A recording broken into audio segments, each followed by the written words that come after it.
continue with our class, Kosher Kitchen.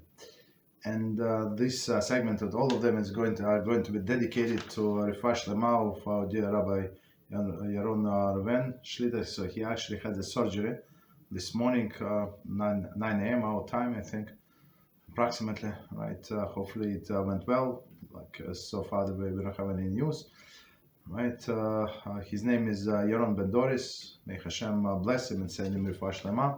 Also Refuah Shlema of Yehudis Bas Noach, Ariela Ora Bas Anna, Imim Rasi Rachel Bas Brandel, David Shlomo Ben Sandra, David Abraham Ben Chana. And also a quick release of our dear friend Moshe Shmuel Ben Pnina.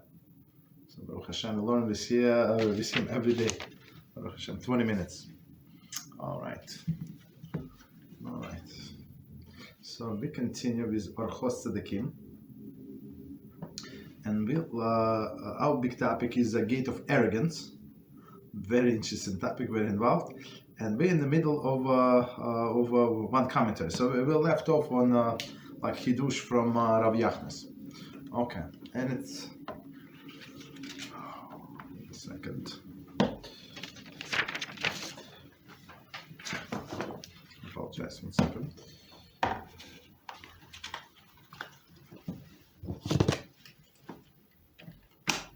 Okay, and it says, much introspection is required anytime and considers acting in a brazen manner. Okay, being an activist or a zealot can be very dangerous. Activist or zealot can be dangerous if one's intention are not 100% pure. One must examine all of the motives with a fine tooth comb before acting to see that there is no personal agenda, which sometimes lay deep beneath the surface of consciousness. In the heat of the moment, people are sometimes convinced that they are motivated by hatred. Just 1 second. No. Apologies. I skipped. In the heat of the moment, people are sometimes convinced that they are acting l'shem shamayim, for the sake of heaven, when in truth they are motivated by hatred, envy, and haughtiness. The primary example of the zealousness in the Torah is a Pinchas, who courageously slayed Zimri and Cosby after they had publicly desecrated Hashem's name. Using this case to explain that the kosher brazenesses, I recall my Rabbi saying that before Pinchas did what he did, he reviewed the Shas and Poskim, as it were, to make sure that his actions were halachically sound, and that not even the slightest bit of personal bias was influenced in or motivated to act in this manner. This, said my Rabbi, is somewhat of a gauge for how careful one must examine one's motives before performing the act of zealotry. Okay, so let's try to understand what it says here. BeEzrat HaShem. So we're talking about arrogance, and last time we said that Pirkei Avos said brazen face to Gehinom, right? And we explained that when somebody is brazen face, is opposite of shame, right? Shamed face, meaning this person who's going to sin left and right, and nobody's going to stop him. Nothing is going to stop him. Right? So why? Because of the arrogance, right? And sometimes it's because of the arrogance, and a person would pursue, like he would want respect from other people, and here is the next step. Okay, so again, this piece, and we try to explain. Much introspection is required at any time. Consider acting in a brazen manner. So, meaning a brazen manner, we said acting brazenly is necessary in any circumstance when it's chillul HaShem, desecration of Hashem's name, and you must to speak out and and stop that person, and that's acting brazenly. There is no question about it. But a person must consider how to do that. If it's only l'shem shemaim, for the sake of because he's zealous for the desecration of Hashem's name, or he has a personal agenda. Maybe he hates this person anyway, and now he has a way to get back at him or at her, right? So being an activist or a zealot, right, can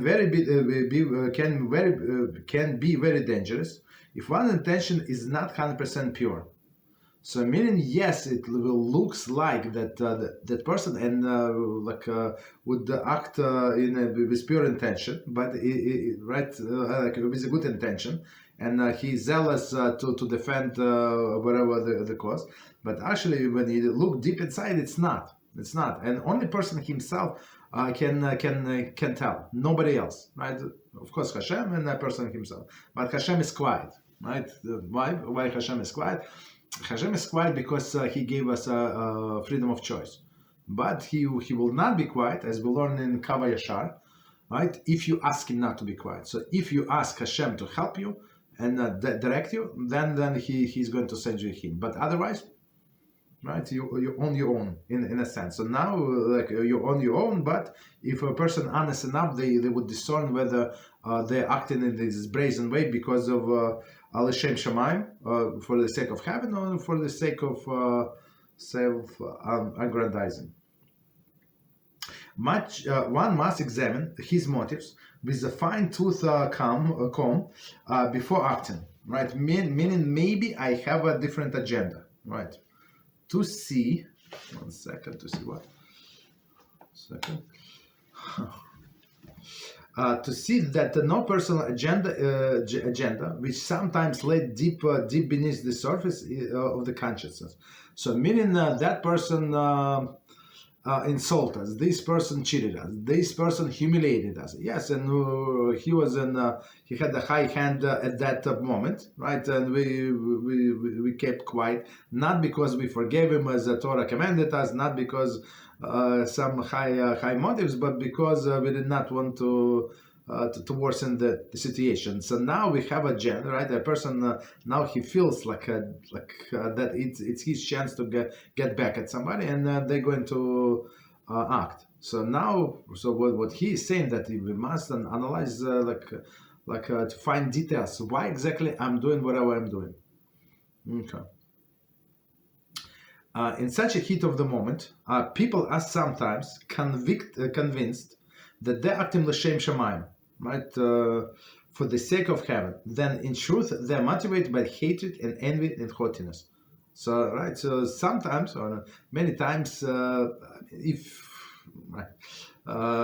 especially if it's not present situation, don't reply right away. Somebody try to insult you, or they did insult you, or did say something. So try to take a step back and try to analyze the situation and see. Don't start rebuking people and calling names and something, right? And say and think that you act in the shape shaman. Right. For when in truth, right, when the motivated by hatred, right, personal hatred, right, envy and haughtiness, right, envy because somebody is more popular, I don't know, or haughtiness. Okay. The primary example of the zealousness in the Torah, that of the Pinchas, who courageously slayed Zimri and Cosby after they publicly desecrated Hashem's name. So meaning Zimri was from a tribe of Shimon, and Cosby was a non-Jew, and the Zimri brought Cosby, right? She was a princess, right? To Moshe Rabbeinu, and said, "Am I allowed to have you as a wife right now?" And Moshe Rabbeinu said, "No." He said, "But who allow you to have your wife, right? She also not Jew, right? Tzipporah, right? Of course, we know that she converted, but who cared about that, right? So that's why we always say, so just a side point, don't get involved with the argument, right? And don't argue with the heretics. Don't argue with with the missionaries, because they have some ready tricks that they learn, and they going to give you sources. So of course it's going to be crooked and everything opposite of the truth. Like this Zimri said, of course, after we receive Torah on Mount Sinai, everybody converted. So even Jews, they were not the Hebrews, and now they became Jews, right? Why? Because they accepted Torah, and all other people who came out from Egypt with us, right? We call them Erev Rav, but some what is it? Mixed multitude. I think in English it's mixed multitude. So I mean, when we hear in the speeches of the Musar Erev Rav, it's always negative. But some people, there is a great possibility that some people were not wicked. They joined Jewish nations because they love God. It's also possible. So those people became Jews 100% because their intention were pure. You understand? So this Zipporah became a Jew, whether it doesn't matter who was she before, when we received Torah. So, but this Zimri, of course, who cares? So he just because of his brazenness, the way he spoke to Moshe, so everybody was shocked, including Moshe. Everybody was shocked, and they were speechless, right? And they say, yes, it is true, right? And Moshe Rabbeinu's wife, also not Jew, who allowed him. And they look at the Moshe. So, if Moshe would answer something, this guy Zimri had something else to say. So it was right. So that's why very important point. Don't argue with heretics. Don't argue with missionaries. Okay, just send them information. Just say I'm not interested. Yeah, but I have a question. So I am going to send you a video with all of the answers. Yeah, but I want to ask you a personal question. I want to ask you a question. So can you talk? No, I cannot talk.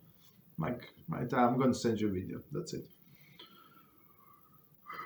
Right. So okay, and Pinchas, and if you understand what's going on, right?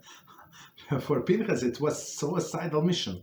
So he went and killed, right, in public, in a sense, right, and then he came out of this tent, and he had them together in his spear.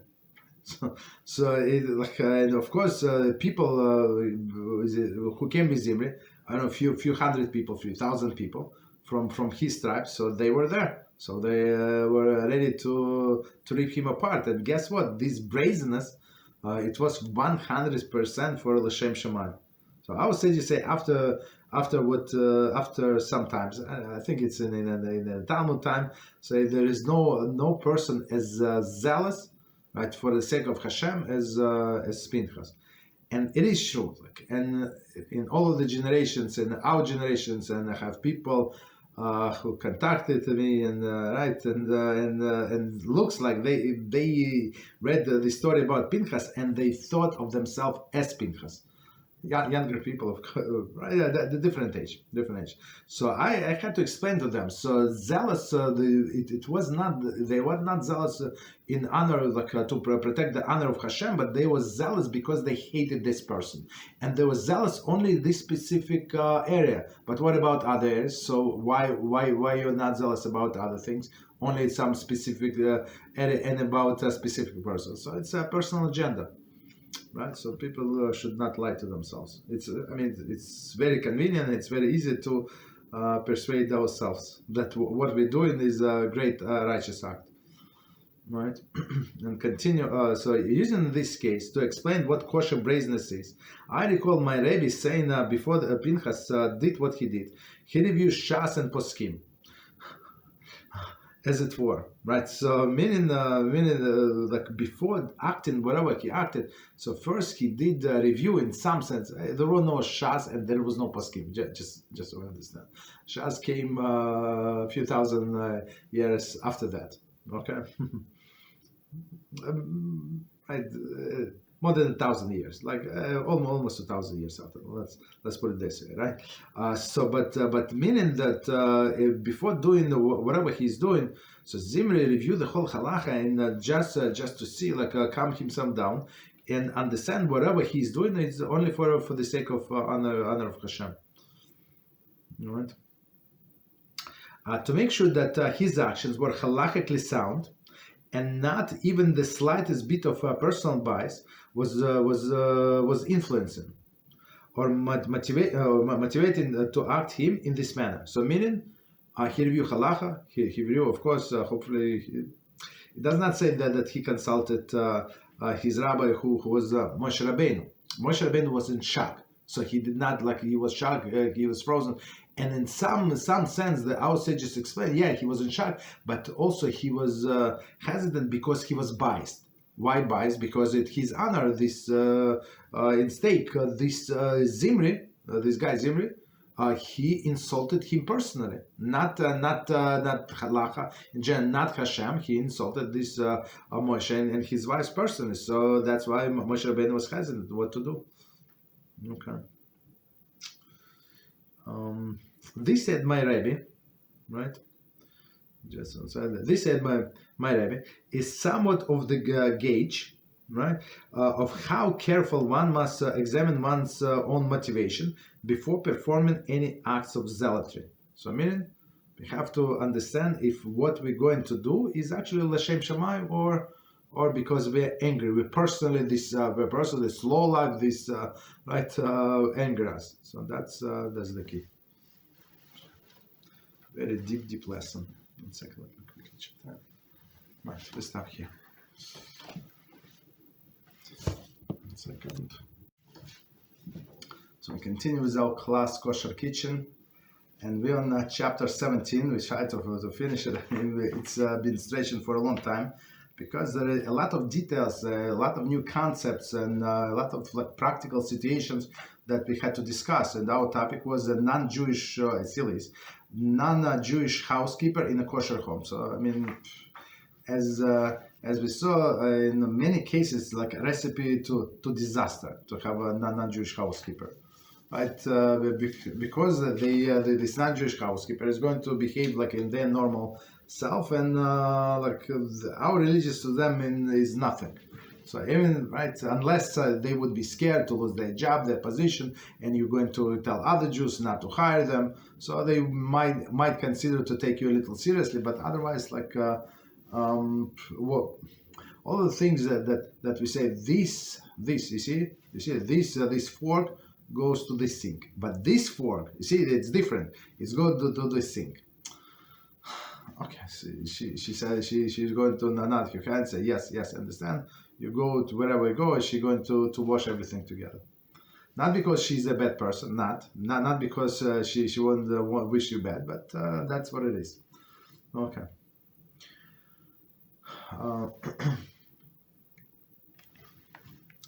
Let's quickly. I'm just going to read titles just to refresh our memories. So it's section D. And our topic was a big topic was other potential problems. First, when housekeeper washes dishes, as we just explained, sending housekeeper to shop, maybe she's going to exchange something. Number 3, serving food to housekeeper on Yom Tov. We said we're not allowed to cook on Yom Tov. Next one, tznius issue. So she dresses the way people on the street dresses, right? Next one is Yichud issue, right? When wife or a lady of the house, she has to go to work. She has to go this and that, and husband works from home, right? So let's say he sells something on internet. He's a customer support, right? Million and a half things. Okay, right, and 6 was a chinuch issue, right? So this that the children would see this non-Jew and this non-Jewish lady is going to take care of them, and she's going to spoil them. I mean, the minute she was going to do her job, she's going to clean after them, do laundry, do dishes, this and that. So they would grow up as spoiled people and it's a curse. Go try to marry such a person. Be it a boy or a girl, they're so spoiled that the boy, if he's going to marry, so he would expect his wife to be like a clean lady, his mother, and plus a cleaning lady, right? Unless he can hire one, so that's a different story, right? So which is a disaster and a half. Okay, so now the next one, number 7, closeness and friendship. Beside the halakhic issue raised above, a housekeeper, especially a live-in housekeeper, often become part of the immediate family and develop closeness with the husband and children. The forewarning of Chazal that a man should not speak unnecessarily with a woman certainly applies to a housekeeper. Children should be taught to treat her with respect, greet her with good morning, and thank her for anything she does. Right? She must be made to feel respected and appreciated. Right? Children should be taught that she is not there to pick up the things they drop on the floor or even clean off their dishes after the meal. They must show consideration to her feelings. However, she is not their friend or their mentor. Wow. They should not discuss issues with her, whether to be their problem in school, with friends, or at home. She has a different value system, and should it should not be source of advice or counsel. So that's we're going to go over. So I had a very good experience with that. We had the neighbors, Jewish neighbors. I mean, they moved out, but they had living babysitter, non-Jewish lady. I mean, maybe not nice lady. So she became very, very close to the family. And even after the kids grew up, old enough, they could take care of themselves. But they prefer this lady to stay, right? To stay, and she was close. She would go to vacation with them, this and that. So meaning, I understand when she's living, like when the kids come from school, so she has to feed them, this and that. I mean, they were old enough to feed, but anyway, right? They got used to somebody doing their chores, right? And she became a family. It's very nice, very close family, like a family member. They would take you to all of the events. They would go. Of course, I mean, they don't need the babies. They don't clean. But she would go with them. You understand? And everybody knew her. She's very friendly, stuff like that. But as we understand, it's a huge problem. Huge problem. Okay, so let's go over it, and we explained a few things. Okay, so again, number 7, closeness and friendship. Beside the halakhic issue raised above, a housekeeper, especially lived-in housekeeper, often become part of the immediate family and develop closeness with the husband and children. Right, with the lady of the house, there is no problem. Right, but husband is a children, it's a big deal. Right, so now she's influenced as we said in a few other paragraphs, she can influence children to go different ways, not ways of the Jews. Right? She said, but my son would not do that. Or what would his son? Yeah, he do this and that. Okay, so she would offer advice that she would because of her naivety, because she would do for everybody else, her neighbors. What did she say? My son will do this and that. Okay. Of course, it's not appropriate for the Jews, but that's a different story. Okay. So she became so she would become very close to husband and children. What's the problem?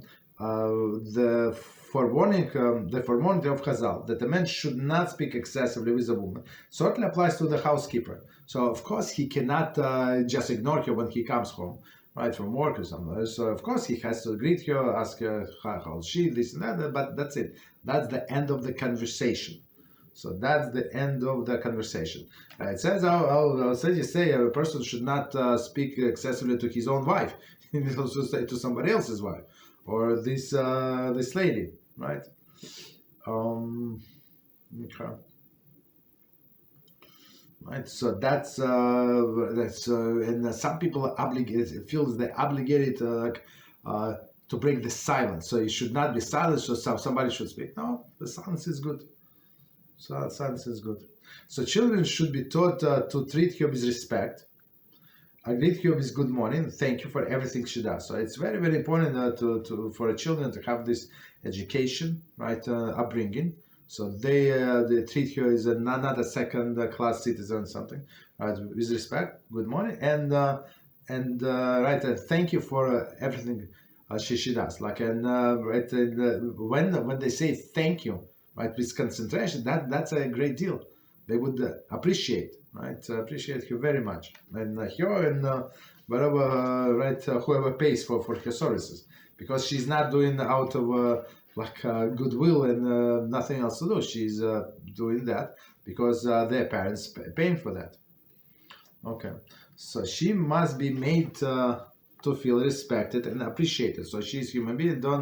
Don't not mistreat her, like speak disparagingly about other non-Jews, right? So don't do that, right? In her presence, okay, right? So treat her with respect. Children should be taught that she's not there to pick the things, right? They drop on the floor, even clean off the dishes after the meal. Meaning that they can clean off the dishes, whatever is garbage and leftover that they're going to throw out. So let them clean the plate and put like a clean plate into the sink. It's not a big deal. It's not that they can do that, and they should do that, and they should be trained to do that.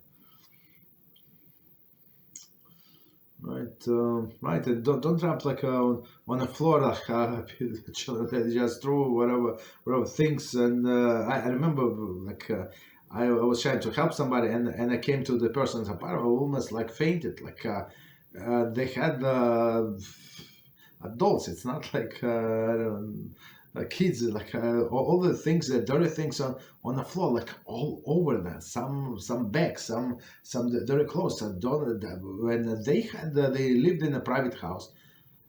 I'm not sure if they had laundry. I think they should have in the basement, so they could do like a laundry. They don't have to like go on 3 buses and with a transfer with a huge laundry bag on their back. No, they can go to the basement and laundry everything. Right, so big mess. So and I don't think that they have the living babysitter, but they're just spoiled kids, right? And spoiled kids become turn to spoiled adults. Okay, right. So again, they have children should have understanding that she's not obligated to do that, and that they have to do, but she's going to finish the job.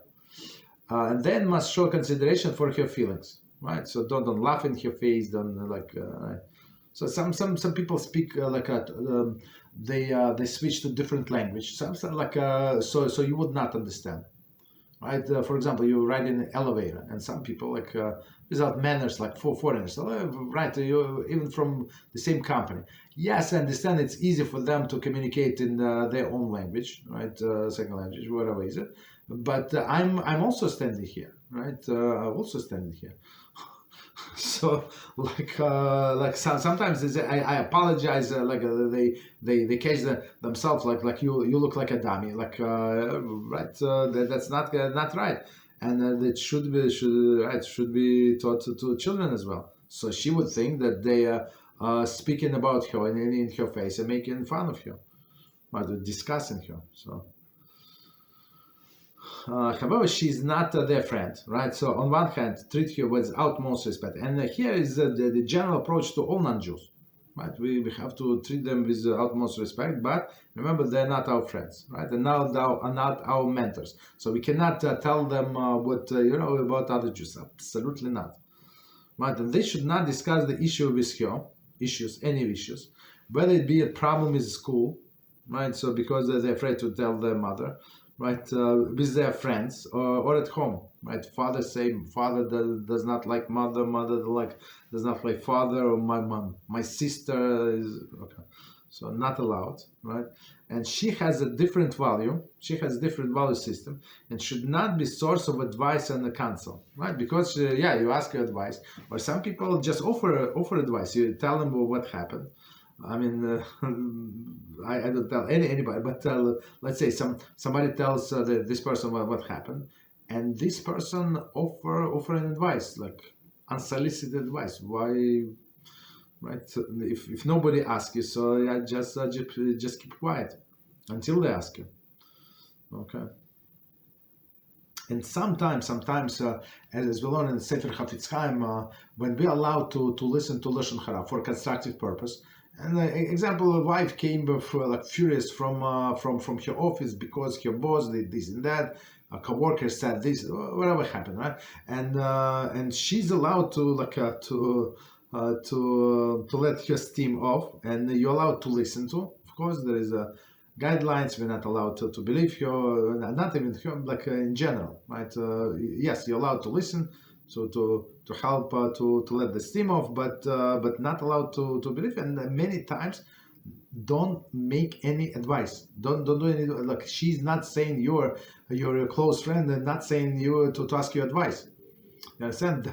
They just talk. So let them finish talk, and then see if they try to feel like a little gently if they ready for conversation. Otherwise, just keep quiet. Right? Don't advise anything. Okay. So next is number 8, presents. One may give presents to non-Jewish housekeeper. However, it is questionable whether one may give her a present on a religious holiday. It is preferable to give your present for a Hanukkah or before the actual holiday date. Okay. So so we're not allowed to give a present to non-Jews. It's a separate halacha. Why you wasting resources? Right? There is so many needy Jews. Right? Why is giving to the non-Jews? If you need this Jew, for example, it's a business. For example, it's your neighbor. And on Shabbos, he shoveled your driveway or your sidewalk, and he took care of your a garbage can. So I don't know whatever he did. So some good for you, right? So in this case, yes, you can give him a gift. So it's like a payment in some sense for his kindness. There is no problem. But for no reason, right? Not allowed. Or for example, where we work, we always get money together. So all of these people who praying together, right? All of the Jews. Since these security people, right, they would allow us with closed eyes. It's this not just they for all others comes a non-Jew. He wants to enter the building. He said I have appointment, and they would take his picture. They would take information, driver license, this that 5 minutes, 7 minutes interrogation. Why you were going? Who is on 7th floor? In what department? What is your name? What is the purpose of your visit? All of this question plus picture, right? Right? And Jews they never seen us before. For example, new people. Oh, yeah. So of course, it's like us. The process was faster. They just opened the gate. It's unbelievable. How do you know? Just because I'm this keeper and I already a good person, and other people, right? For other people, you do complete interrogation, right? That's what it was for many years. So for many years it was a custom, and we would collect money. I don't remember, $10, $15. Somebody give a little more, right? I mean, once a year, it's nothing. So and we would give gift cards to all of these Jews. And another place, it's in my building. In another building, they would buy pizza. Right on one day, they buy pizza for everybody. They would order. I don't know, 10 boxes of pizza or something. So let them have it. All right. So other things, it's very interesting. So all of the Jews and non-Jews try to come to that shift, right, or the change of the shifts. I think they would order, if I remember correctly, on between the changes of the shifts. I don't know what time was it, but so people from old shift and the new shift, they're going to share this pizza. So all of the things, again, it was a gift. It was a lot of money, of course, pizza, but pizza, drinks, and other things, right? I mean, soft drinks, of course, right? But it was for their services. It's not free gift, okay? And it's proper to do that, of course, but it was not allowed to do it on their holiday. So we try, as he said, to do it on Hanukkah, right, before holiday, or after January 1st. Right, so after January 1st, there's no holidays, right? I think. So after the January 1st, on the 5th, 7th, or whatever, they would buy they would do this. So it's on Hanukkah, but not between December 25th and January 1st, for sure not on that week. So it would be before or after. Right. Okay. So again, quickly, one may give a present to a non-Jewish housekeeper. However, it is questionable whether one give a present on a religious holiday. So I mean, we don't give on a religious holiday because it looks like we approve of their holidays. Okay, they celebrate, let them celebrate. I mean, we don't tell them what to do. Okay, it is preferable to give the present on Hanukkah or before your actual holiday date. Okay, no problem. So. Okay, so they give sources. Yoredeya 148. Okay, continue. So next issue is Chametz on Pesach. Right, Chametz on Pesach, and we have to understand like why would they want to eat matzah? Why? Right, and matzah is some people. Me personally, I like matzah. I can eat matzah. For me, it's the only problem to stop eating matzah. But for some people, it's such a big torture. Matzah, they're ready to die. So I heard one guy said, "Oh, Hashem, help me! I cannot stand. I'm doing it only for you." And he did not hear that.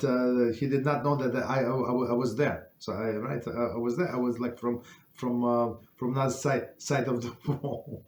So, but I heard him praying to HaShem, but like it was after the first day of Pesach. So it looks like he ate a little more, and he was suffering from this matzah.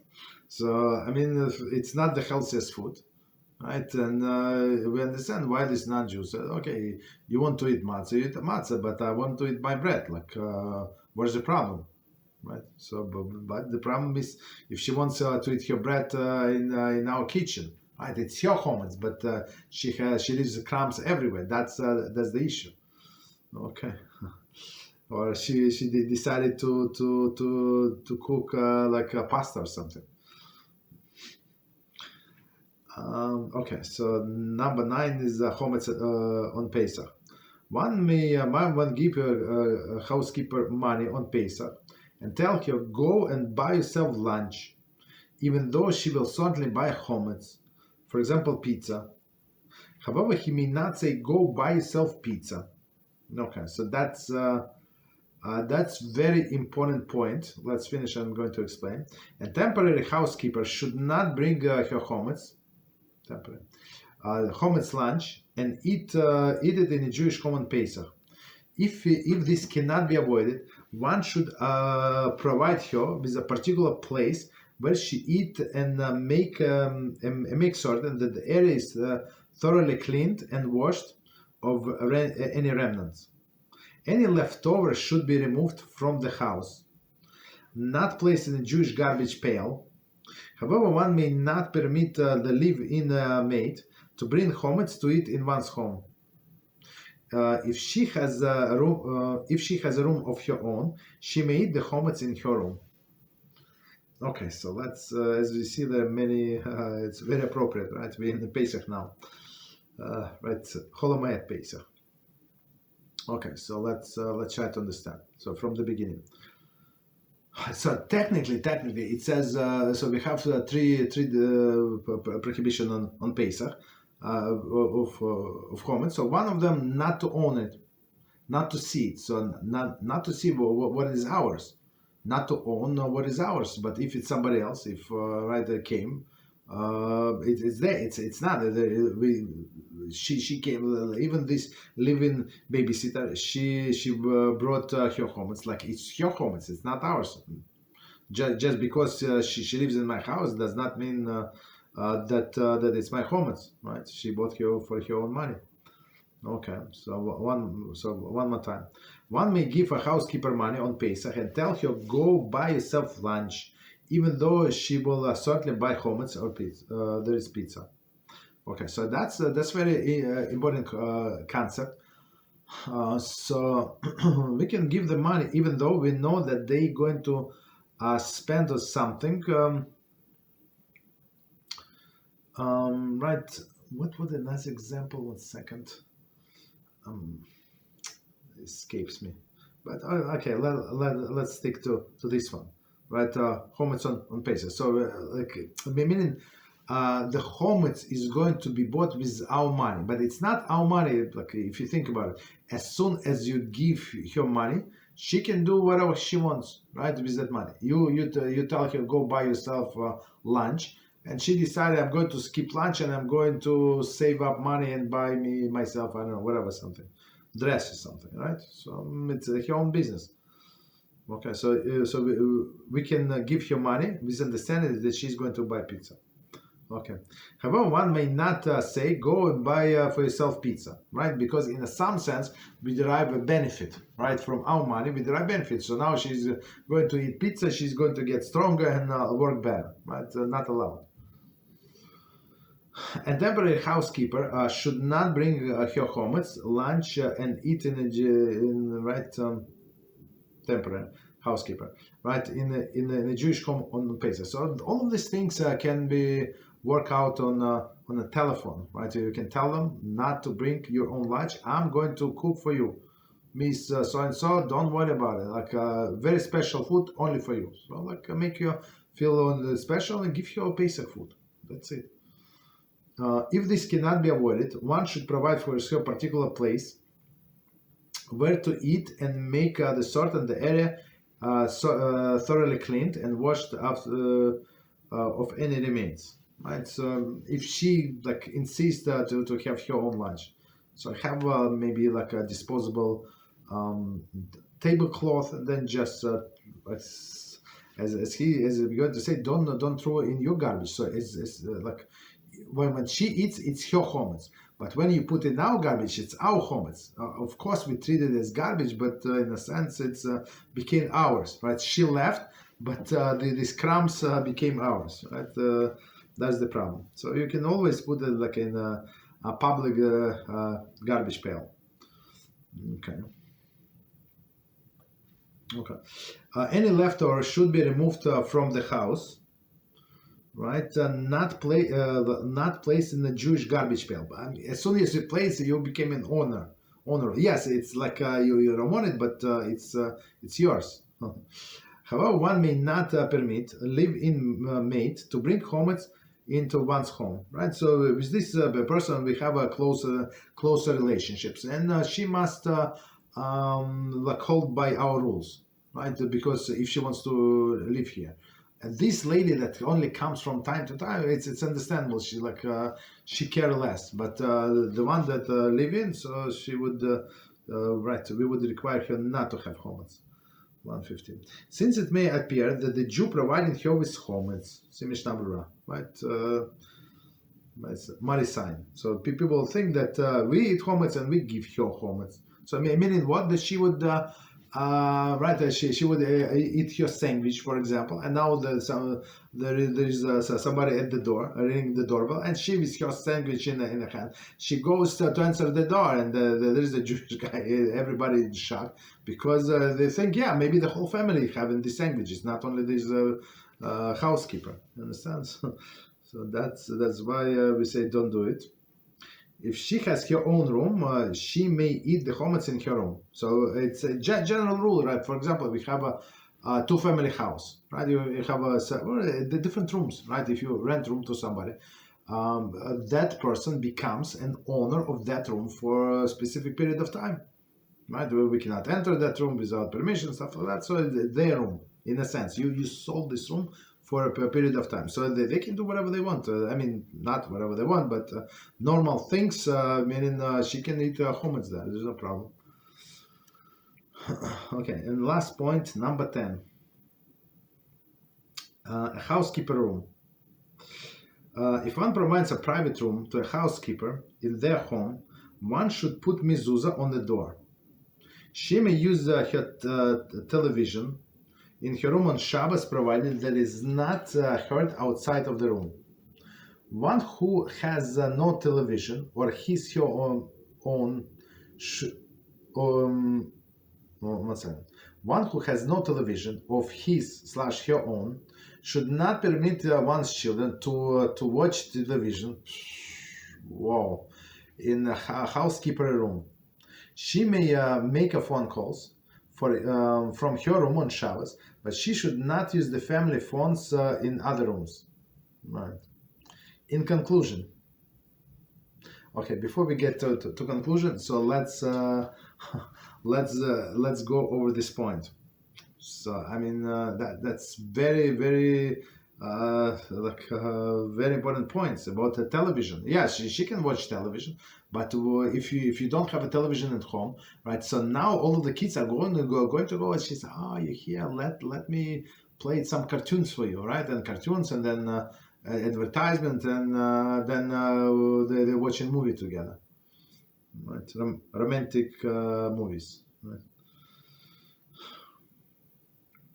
So again, if one provides a private room to a housekeeper in their home, he should put mezuzah on the door, right? So meaning it's yours, so you put mezuzah, right? Okay, continue. She may use her television in the room on Shabbos, provided that it is not heard outside of the room. So otherwise, like people would suspect that we're watching this television, right? So commenting. See Melachim Amnaich, page 349, based on Mishnah Berurah, citing Tas, who prohibits housekeeper to watch television in a Jewish home. I mean, it's obvious, but okay. It would seem that this should not be done, even if it was halakhically permissible. However, she may watch television privately in her own room. Seems should not be done, even if halakhically permissible. Okay, so today that's my understanding, right? So today maybe it's the things are much easier. She can have internet and she can have laptop, right? And she can watch all the movies or from her phone, right? Or tablet, right? She can watch on a tablet. Does not need a TV, right? So it's private thing. Children should not go there to her room. Should not watch the thing. So for sure it's private. Okay. But don't bring TV like with a cable with just to suit her. Okay, not good. Continue. One who has no television in his / her own should not permit one's children to watch television in his housekeeper room. So meaning they want to see cartoons, not regular Torah-wise, but right, but not kosher cartoons. They would want to see others, which is problematic. Commenting. We assume that the family has no television on their own because it is negative impact on the chinuch. Right, so meaning children would go crazy, and not only children, adults as well. Thus, permitted children to watch television in a housekeeper room is just as harmful. Okay. In addition, it is not considered to be for a children to request to frequent her room. Not desirable, right? In addition, it's not desirable for a children to frequent her room. So, all right, so she's in her room. So, and tell them not to go there. But we want to visit her. We want to ask her a question. Ask the question without entering the room. Right? It's a respect of the privacy. Plus, don't. The goal is for our children not to get close to this babysitter. Okay. I mean, right? Like socially. That's could be a disaster. So she may make a phone calls from her room on Shabbos, but she should not use the family phones in other rooms, right? So I mean, today it's simpler.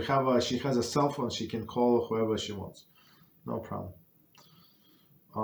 Continue. In conclusion, it should be apparent by now how the Jewish family must seriously consider the problems inherited in employing non-Jewish help. It should also be clear that one must avoid using live-in help unless it's absolutely necessary. The problems involved are complex and very serious. So let's do the conclusion again. So the problem is, conclusion, it should be apparent that by now the Jewish family must seriously consider the problem inheriting employing non-Jewish help. So meaning this cleaning lady that comes and goes when wife's at home and she can oversee the things, there is no problem. Right? There is no problem. And it should be done. It's a huge house and a lot of laundry, a lot of cleaning things, right? So plus we can get kids involved. They are not always busy with holy things, so they can spare the holy times and actually help a mother as well. Okay. And the husband also, right? Okay, so but live-in is a problem. Okay, unless it's absolutely necessary. For example, if somebody is sick, a child is sick, or somebody elderly, they have a grandparent that is sick, like bedbound, or like all these things, right? So they need constant help. That's a different story. But under normal circumstances, the clinic help that come and goes would be the best. Okay. So quickly check time 1 second. Right, I think we can stop here. Yes. Okay, so next topic is chapter 18, Tevilas Kelim. Right, it's immersion utensils in the mikveh. So it's a very extensive topic, and one of there are more topics. Okay, so let's stop here. Do maybe 5. Actually, let's do Yichud 1 second. So we continue with Hilchas Yichud today, and we started in we're on chapter 4, section, and we start in next section, which is C. Okay. And our topic is going to be,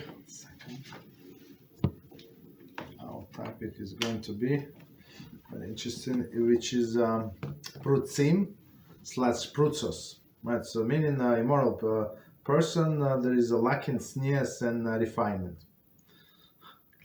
which is a disaster, right? The combination of the personal attitude and actions comprise the essence of of his character. Okay. The fundamental Torah truth is uniquely important regarding the halachas of Yichud, as elaborated below. A category of Adam Kosher and Parutz. Categories. Okay, so let's see. In the context of halachos of Yichud, a man falls under one of the 2 general categories. So there is no subcategory. There are levels. They say that I'm not on that level. We have 2 basic levels in Judaism, where the person observes and does not observe. That's two levels. Of course, a person can generally be observing and lacking or like in some mitzvah. It's considered to be observant person with some deficiencies, right? But some people do not observe most things. They pick and choose whatever they like to do, and they observe. So that's we call them not observant person. Okay. So in Judaism, it's Adam Kosher, meaning a decent, honorable man. So meaning a kosher man, and Parutz. So Parutz is a immoral person that is lacking sneers refinement. Chazal determined that a man who is Parutz, there is lacking of their attitude attitudes, lacking in their attitudes and self-control, falls short of the standards of the discipline required in Yichud situation, and are therefore excluded from some of Yichud exemptions. Conversely, in Adam Kosher, right, this kosher person, known to exhibit the high level of self-control, is judged in more reliable in Yichud situation, and thus suitable for allowance of Yichud or Yichud exemption when applicable. For example, in the case of 2 men with 1 woman, see section C below. Okay. So, all right. So let's go over this. It's like this piece is only in introduction because it's like the whole section on this. So again, our topic is prutsos, right? So meaning these immoral people. Okay. So how people become immoral, right? Because they don't have Torah values, right? And they're controlled by their own desires. So nothing is going to stop them, right? Right. Again, there are two categories. Category of like main categories fall based the people between men are divided on two basic categories based on their behavior, based on their attitude. Right. Adam Kosher is a kosher person. We gave example. For example, two doctors can be in the office like even locked office with one secretary, right? With one nurse or something. There is no problem. Because of their upstanding status, honorable, right, as honorable men, and parutz on another hand, even with three women, right, as we finished on chapter 3 in the previous volume, was a problematic, right? According to many poskim, right, many leniencies do not apply because this person is an immoral person.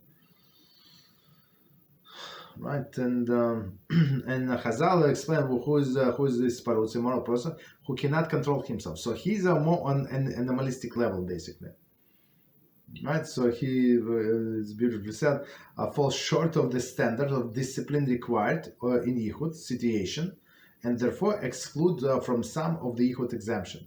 So meaning this Adam Kosher would understand that, you know what, I'm in a situation of Yichud, I have to be careful, I have to lock myself, I have to do this and this. So he would be cognizant of what's going on. But this guy, everybody's left.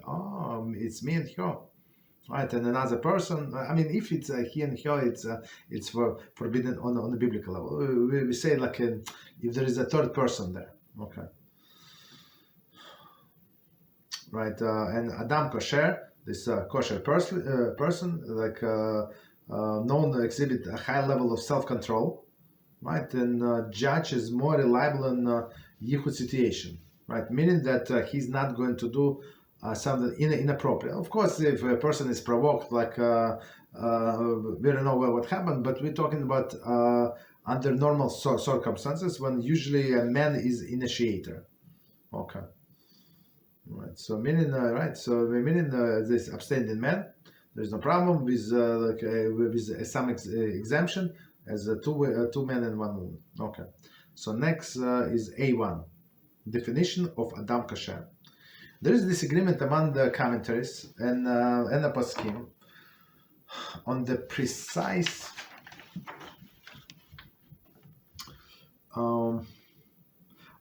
precise definition of Adam Kosher. And the caliber required to qualify for this designation. There are two opinions. Stam anashim aksharim. Any reputable man is Adam Kosher. And Krav Hanina bar Papi. Only a great Tzaddikim can be the category of Adam Kosher. Okay, so 1 second. So I think we can stop here. So again, let's go over this piece and stop. So again, so this A1 definition of Adam Kosher. So there is two opinion, right, among our commentaries. Like, what is Adam Kosher? What is abstaining? Like how much abstaining he should be.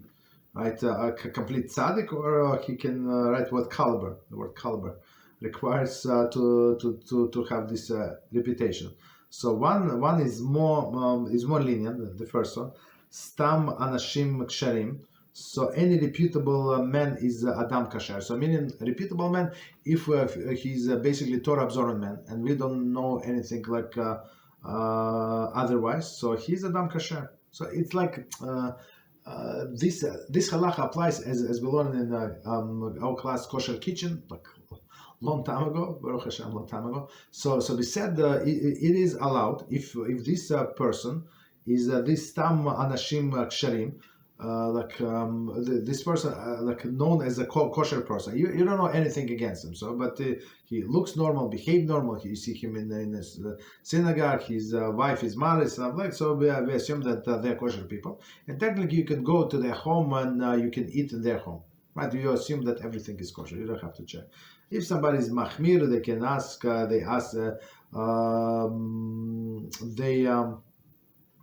They invite you to their house, so you can say, "I'm a little mahmir. Please tell me what meat you're using.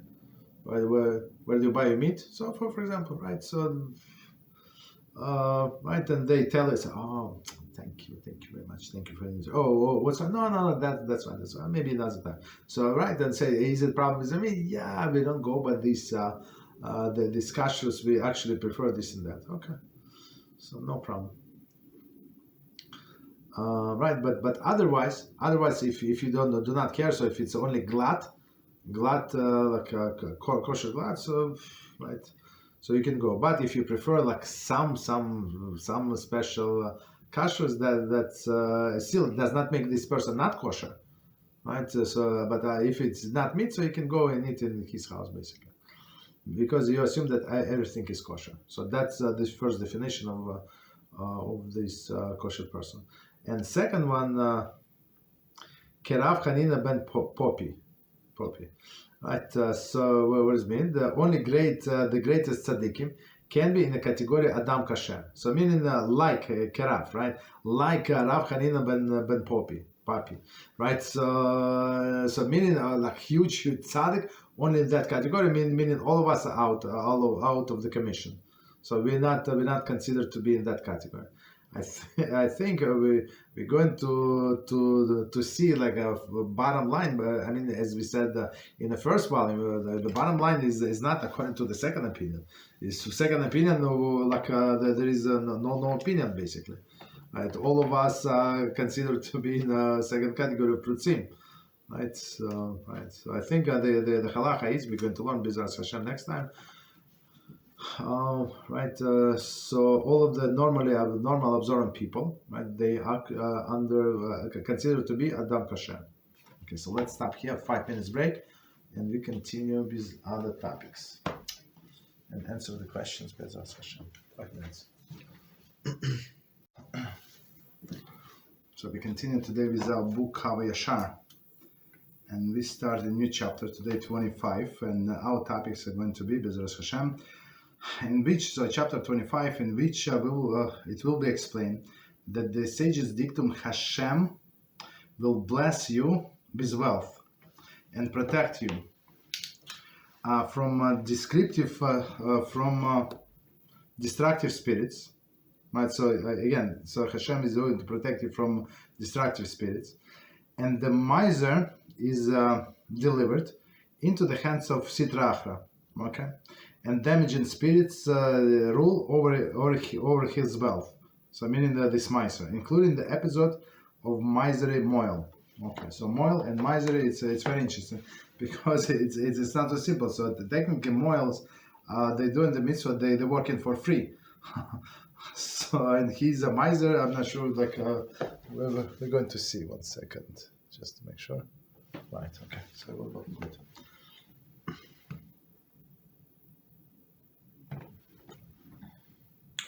And it says, the Kabbalist warned, apologies.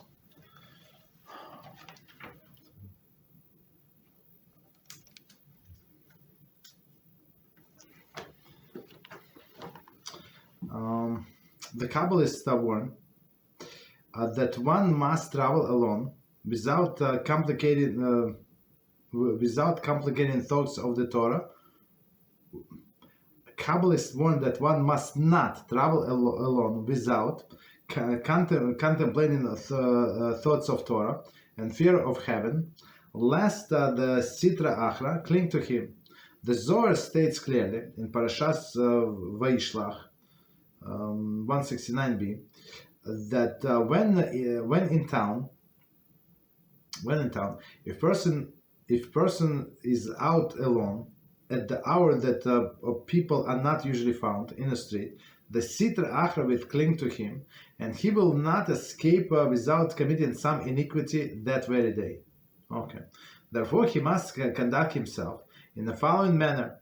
He must, if he plans on going out alone to tend to his affairs very early and very late in the day, when a few people are around, let him recite in front of the mezuzah the verse, "Cast your burden upon HaShem, and He will provide for you." It's from Tehillim 55:23. And when he comes to the divine name, let him envision with the vowels and the words Yevchavcha. He will provide for you. Okay. There is the Shva beneath the Yud. Okay. And Chametz beneath the Hay. And Shva, they spelled different. No, Shva, okay. Shva beneath the Vav. And Chametz beneath the Hay. Okay. Since the Shva resemble two Yuds, so the Shva is two dots. It's like two Yuds in some sense. Right? Okay. Since the Shva resemble two Yuds, one on top of the other, and the Chametz resemble reclining Vav. Chametz reclining Vav. Okay. With the Yud beneath it, so it's like what is it? The thing like the thing and like Yud beneath it. Okay. Comments. So it's 1 second. With the Yud beneath it, and the numerical value of this vowelization is equal to 6 Yudim and 2 Vavim, or 72. Wow. This is the same as the numerical value of word Chesed, loving kindness. I have also found it's written in the name of certain great Rabbi of Ashkenaz that if a person intends on reciting rising early to travel alone to another city, he should recite the verse, "Commit your way to HaShem and trust in Him, and He will do," from Tehillim 37:5. When he comes to the divine name, let him picture it with a vocalization of the word derchecha, your way. There is a Pesach, which represent reclining Vav. Okay. Beneath the Yud, Sheva beneath the first Hay, a Segol, okay, which resemble the three Yudim. So Segol is three that like triangle, like upside down. Right? Beneath the Vav, so this Segol beneath the Vav, and Chametz beneath the final Hay. Okay. Chametz.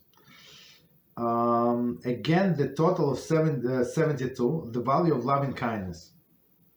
If he would do this, he will be protected, so that Sitra Achra will not cling to him. Nevertheless, in both these cases, it's necessary that he also contemplate words of the Torah and fear of HaShem while he is on the road.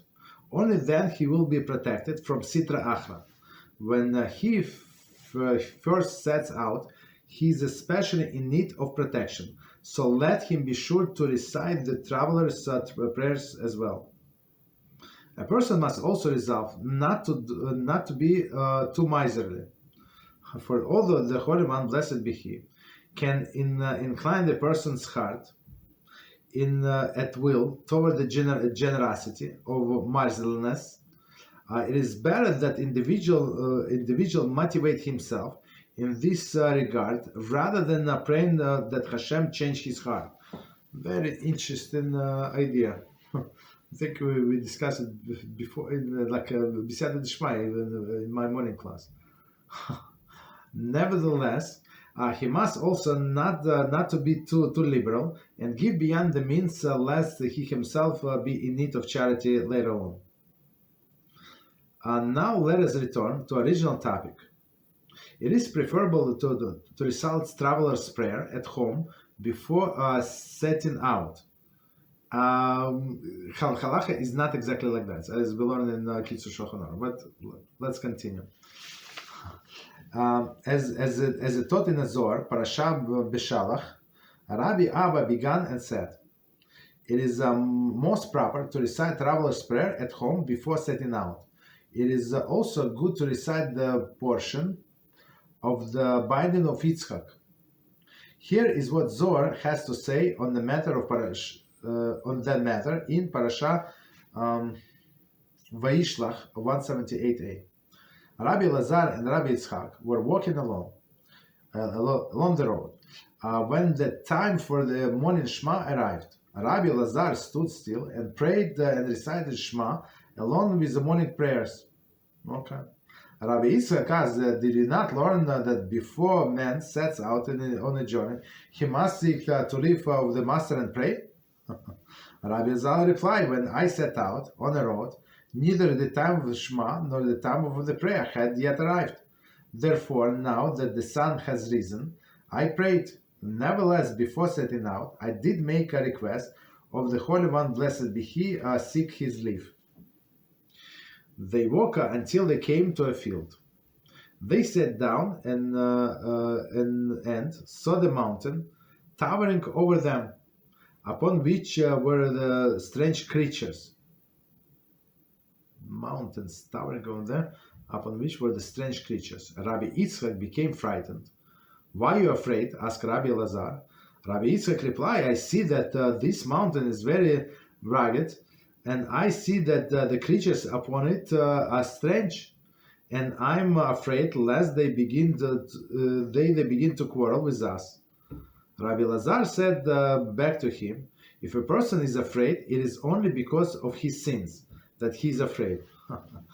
Just continue, and then he then cited, these are the sons of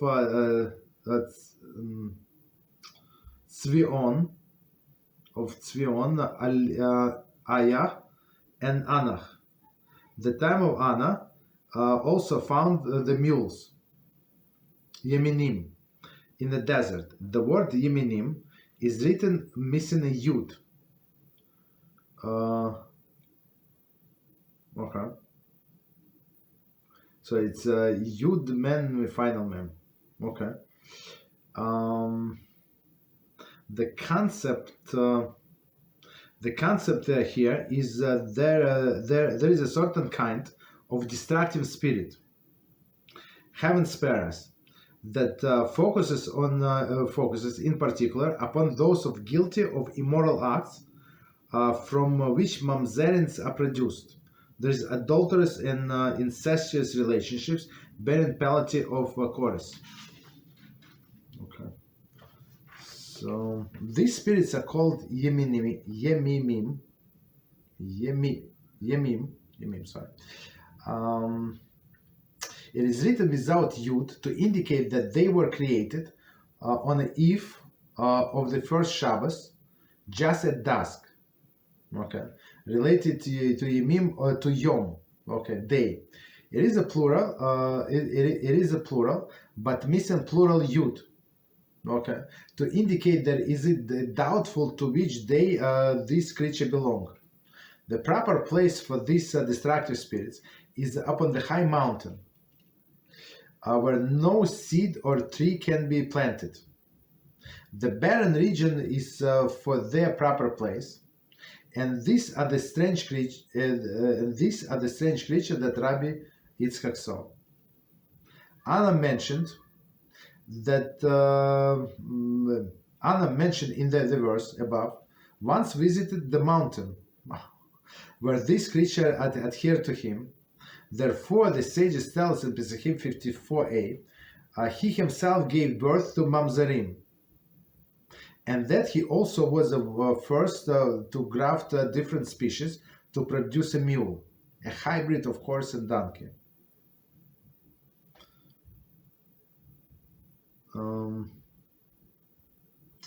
As Zohar mentioned in the continuation of the passage, that all the desolate mountains are their dwelling places. However, concerning these who engage in study while they travel, it is written, HaShem your shelter is your right hand, from Tehillim 121:5. Nevertheless, a person should avoid places where there is no human habitation. Okay, so I think we try to go up to here because it's a lot of information. Some of this is esoteric, but very, very, very practical, right? Well, what to do? Basically, we try to avoid the danger. On one hand, on the other hand, as we said yesterday, I think as well, that today we're such blessed people in our generations. We have internet, right? We can we download, like we have technology, we can download classes, and you can go wherever you are, and even though there is no internet connection, and you can still hear, listen to the classes. Okay. But for some things you still need connection. I think BeEzrat HaShem app is not going to work without internet, even if you do download. I think so. Right, I think so. Maybe they upgraded something. Not sure. Okay. Okay, so let's do from the beginning and try to explain. The Kabbalists warn that one must not travel alone without contemplating thoughts of the Torah and fear of heaven. Let Sitracha cling to him. So meaning when we're on a road and it says that a person must, at least man, learn Torah day and night. How you fulfill this verse? You have your earphones, right? Where you listen, where you go, when you're going back and forth. So right, it adds up.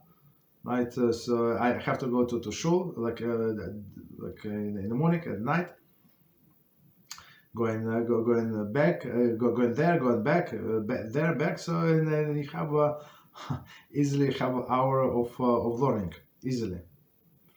Okay, very easily. Baruch HaShem. So I mean, not wasting a little more than an hour. So for sure, it's not wasting any time.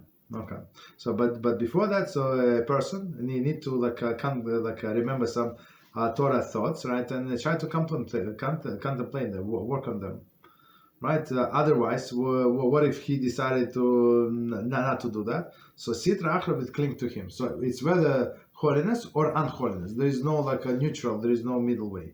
Okay, so and Zohar state clearly in Parasha Vayishlach that even in a town, if person is out alone, at the hour that the people are not usually found on the streets, the Sitra Achra will cling to him, and he will not escape without committing some iniquity on that very day. So meaning, like at night, so we said today it's a little different because we have a street lights, but if a person does not have a street lights, right?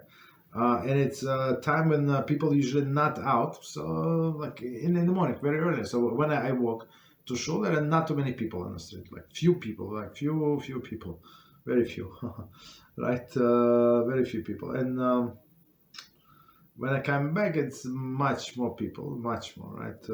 Much more. And then at night, I mean. At night, right? Maybe I don't know what. It depends on the place. Maybe 11 p.m. At 12 p.m. It's no people at night, right on the street. So we have to be careful. So this is the most the dangerous time for Sitra Achra, right? To attack a person, clink, and the person is going to commit some iniquity. Maybe not on the street, but Sitra Achra is given the free reign, and meaning to attack a person. So meaning that person who does not have Torah is not full of holy thoughts, in clear danger. Therefore, he must conduct himself in the following manner. If he plans going out alone to tend to his affairs very early, so very early meaning before the sunrise, that's very early, or even maybe not before sun, even before the dawn, right? That's very early. Or very late, right, in the day when there are few people around, let him recite in front of the mezuzah the verse. So mezuzah is our protection. Before a person leaves, we have a custom to kiss mezuzah, like right? So the verse from Tehillim 55:23, cast your burdens upon HaShem, and He will provide for you. So that's what he said, 55:23, right? You say in front of the mezuzah, right? So that's the thing. So continue. And when a person is out in a dangerous time, but it's not for pleasure, because a person needs to take care of some business. And when he comes to divine name, let him envision the vowels of the word Yichavcha, right? So he will provide for you. So again, the whole sentence, cast your burdens upon HaShem, He will provide for you. Okay, Yichavcha. Right, that it is written with Shva. Where's this Yichavcha?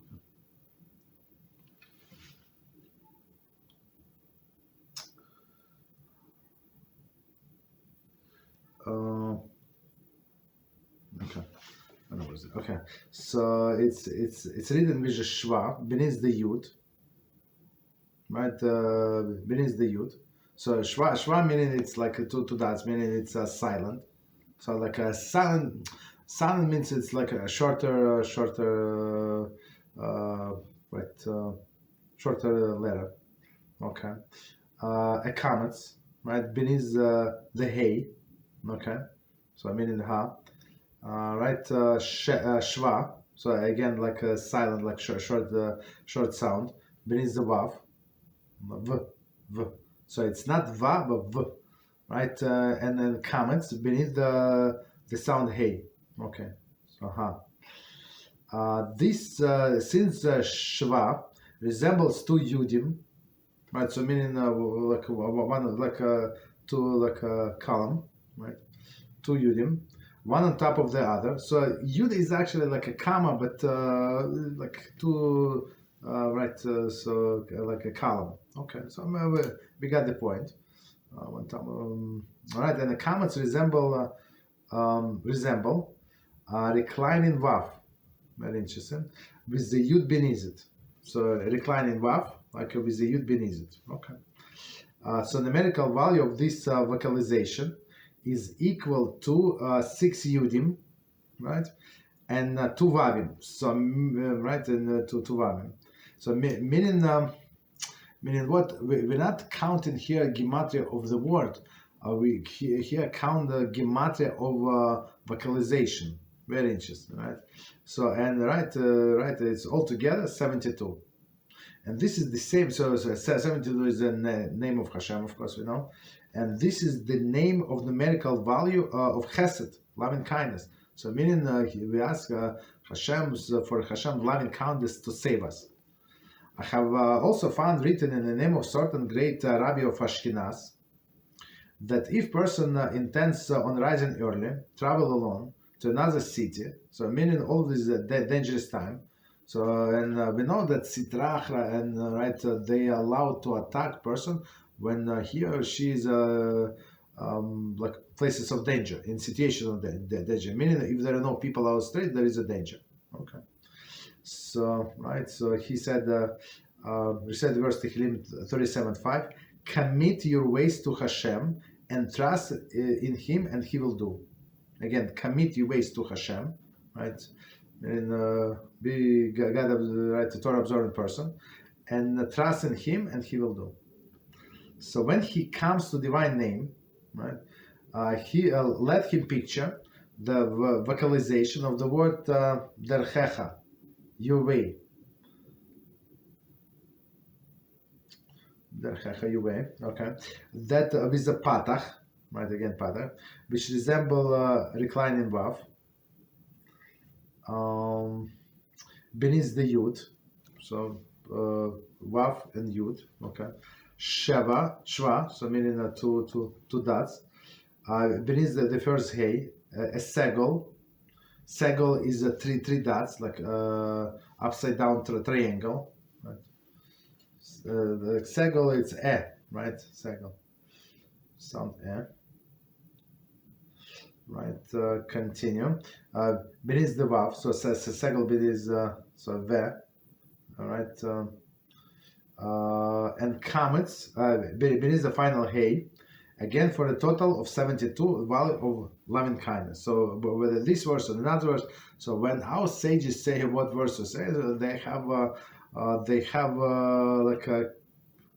they have the reason why they say that. So one person say, why don't I say I heard from this clown rabbi say that it's good sgula to say this is that? Yeah, how about I know in a Baron sgula that this clown say, even if he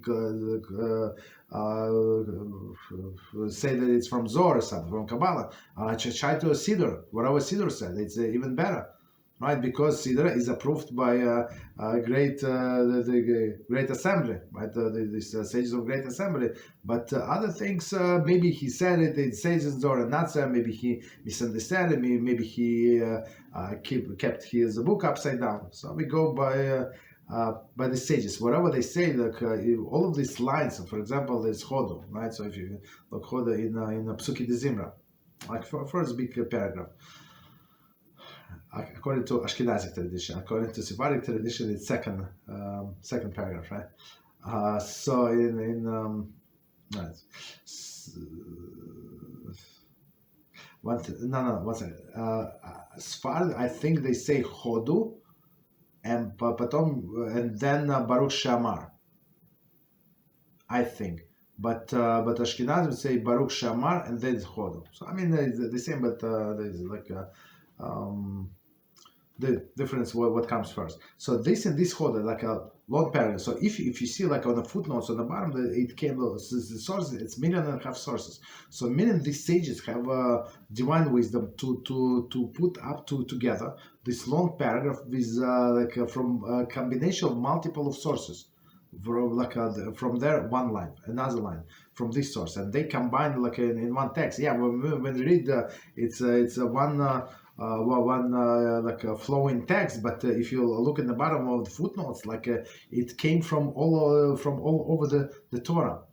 So why they did that? I mean, just from this two simple example. I mean, they're not simple. They're great, amazing example. But from this example, we see that our sages knew exactly what they were doing. So when person skips Psuki de Zimra, like even one line, he's just not smart person, to put it mildly. Continue.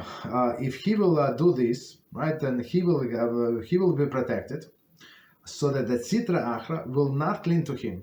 Right, so Sitra Achra will not cling to him. Why? Because of this special sentences, and of course it's contemplation. It's not the sentence itself, the contemplation on this word, right? Two different words, of course, and with on a gematria, and on gematria of the vowels. Right? It's not vowels, so like vocalization.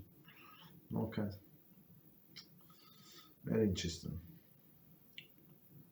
Nevertheless, in both of these cases, it is necessary that he also contemplate the words of the Torah and fear of heaven. So that's like the first verse when you're going out, but you have to continue walking. So you need more merit for protection. So can contemplate the Torah words. And plus, as I said, if you continue listening to the classes, that would be just amazing, right?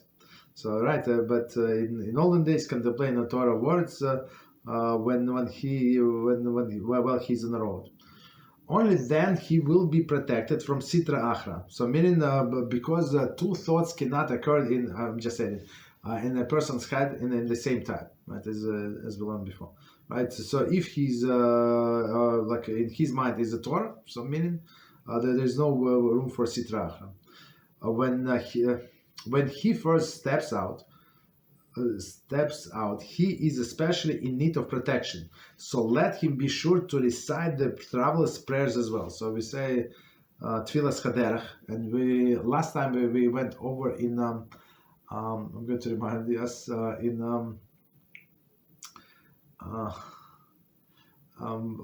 the Woman's Guide to Practical Halacha, right? So I mean, it said we said the Woman's Guide, but many halachas apply as men as well.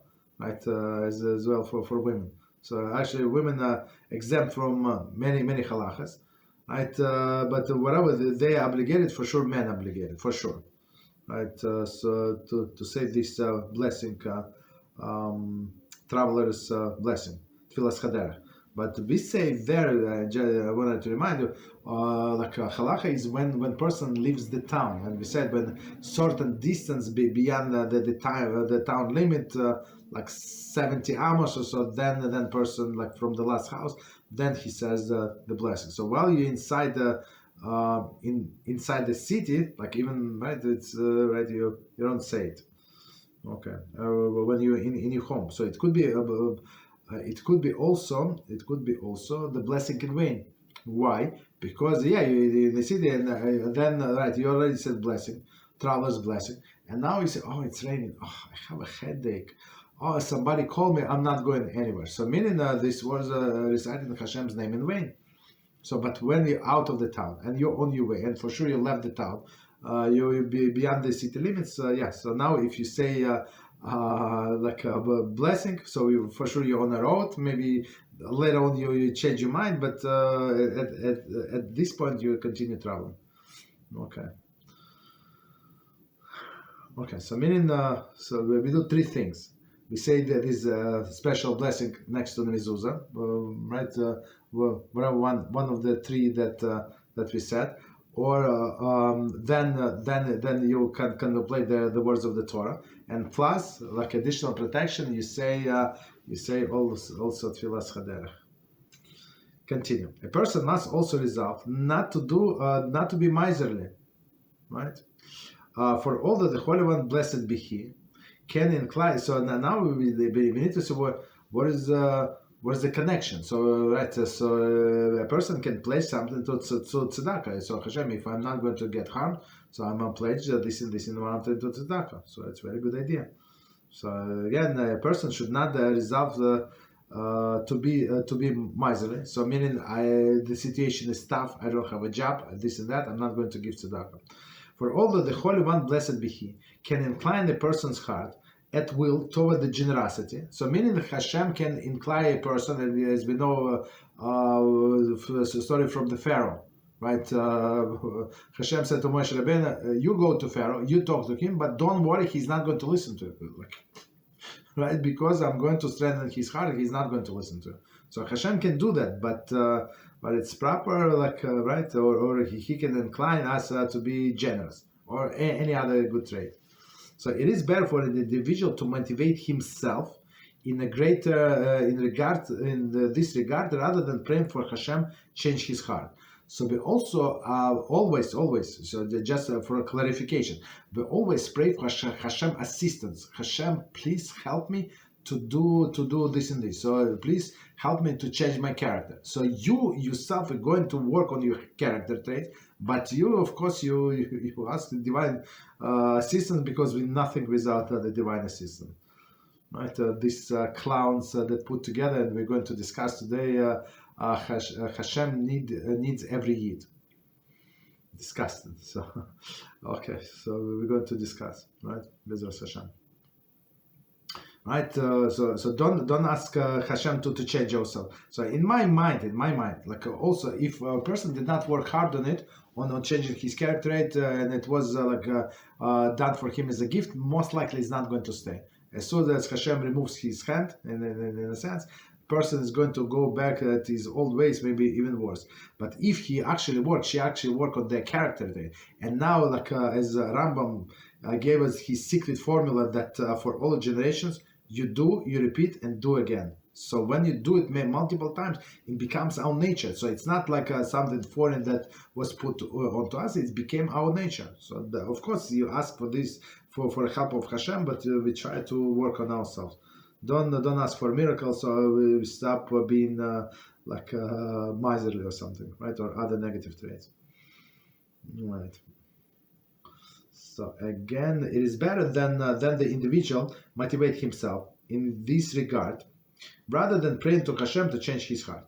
Nevertheless, he must not be too liberal and give beyond his means, lest he himself need the charity, let it charity. So we have a rule of 20%, right? So meaning in some cases, as we explain in our book in our class of Tzedakah Maser, There we said yes, if a person like getting a steady income, like a steady job, plus minus, a steady job, and they getting this check every 2 weeks, every month, every 2 weeks, let's say, every week, and he basically does not need so much money, right? And then like nothing is bad is coming his way, so technically he can give more than 20%. Right, now, maybe not much more on one-time basis for sure can do more, but right, but a person must be careful not to like not to rely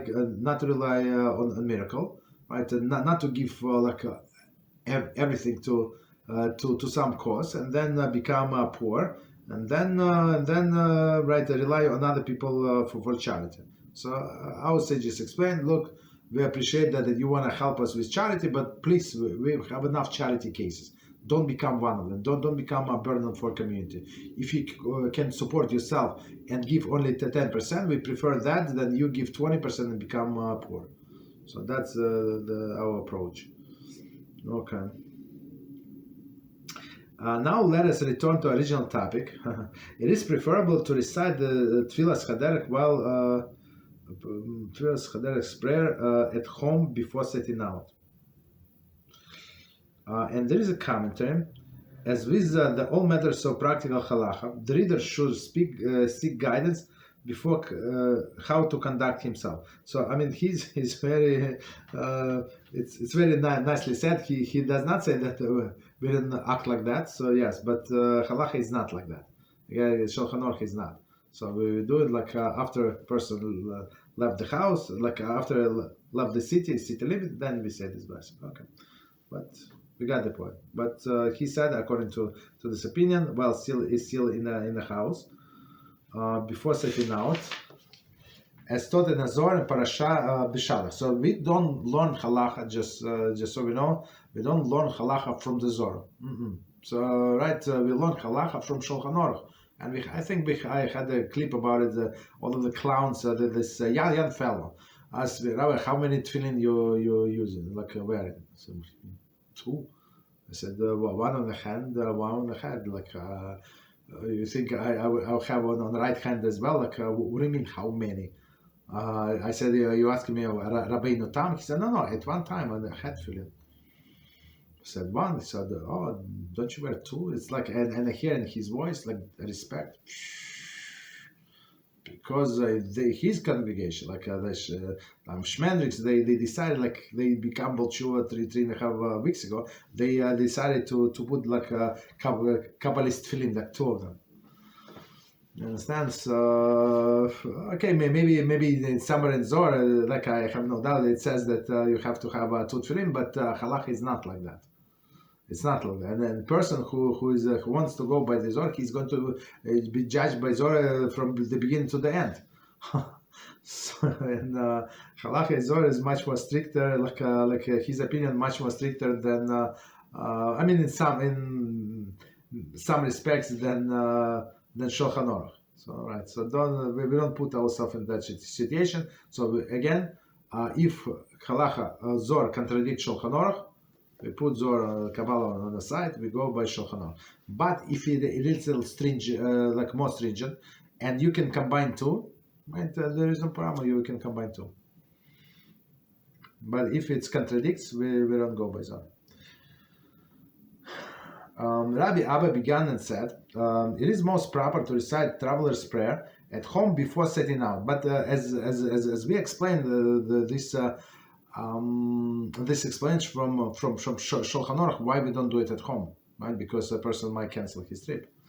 It is also good to recite the portion of binding of Yitzchak, right? So meaning that they get the merit, right, of the Yitzchak. Here is what the Zohar has to say on that matter, Parsha Vayishlach 178a. Okay, so Rabbi Lazar and Rabbi Yitzchak were walking along the road when the time for the morning Shema arrived. So morning Shema, it's actually like what time is morning Shema? So it's after putting tefillin. So today my time it was 5:23. There is tefillin, 5:23. So I'm not sure what Shema is a little later. Okay. So Shema arrived. Morning time. And Rabbi Elazar stood still and prayed and recited Shema along with morning prayer. So he recited the prayers with the first opportunity. Even though, as we explained before, technically, if person is a great need and he needs to leave his house and go to work, all of this under pressure, right? So he can pray right after dawn. It's not according to all of the opinions, like if it's preferable to repeat Shema after that, like in the proper time, that's understandable. But technically, it depends on of the season of the year. A person can gain maybe 40 minutes, right, in some time, right? So meaning a lot of time. When you under pressure in the morning, it's huge. Or 20 minutes, whatever, 20 to 30 minutes, depends on the season. Okay. So Rabbi Elazar saw he stopped, right, and he prayed the Shema and all other prayers. Okay. Rabbi Yitzchak did not learn that before man sets out on a journey, he must seek to live over master and prayer. So meaning there is a minimum things that we say before we go, right? If the time came to say the morning blessing, you say the morning blessing, you say Shema at least, right? The first paragraph. Then you go. And Rabbi Elazar replied, when I set out up on the road, knew that the time of the Shema, that the time of the prayer had arrived. So for sure before the sunset, right? So maybe they met at one point, right? So this came a little early, that came a little later, and then they traveled together. Okay.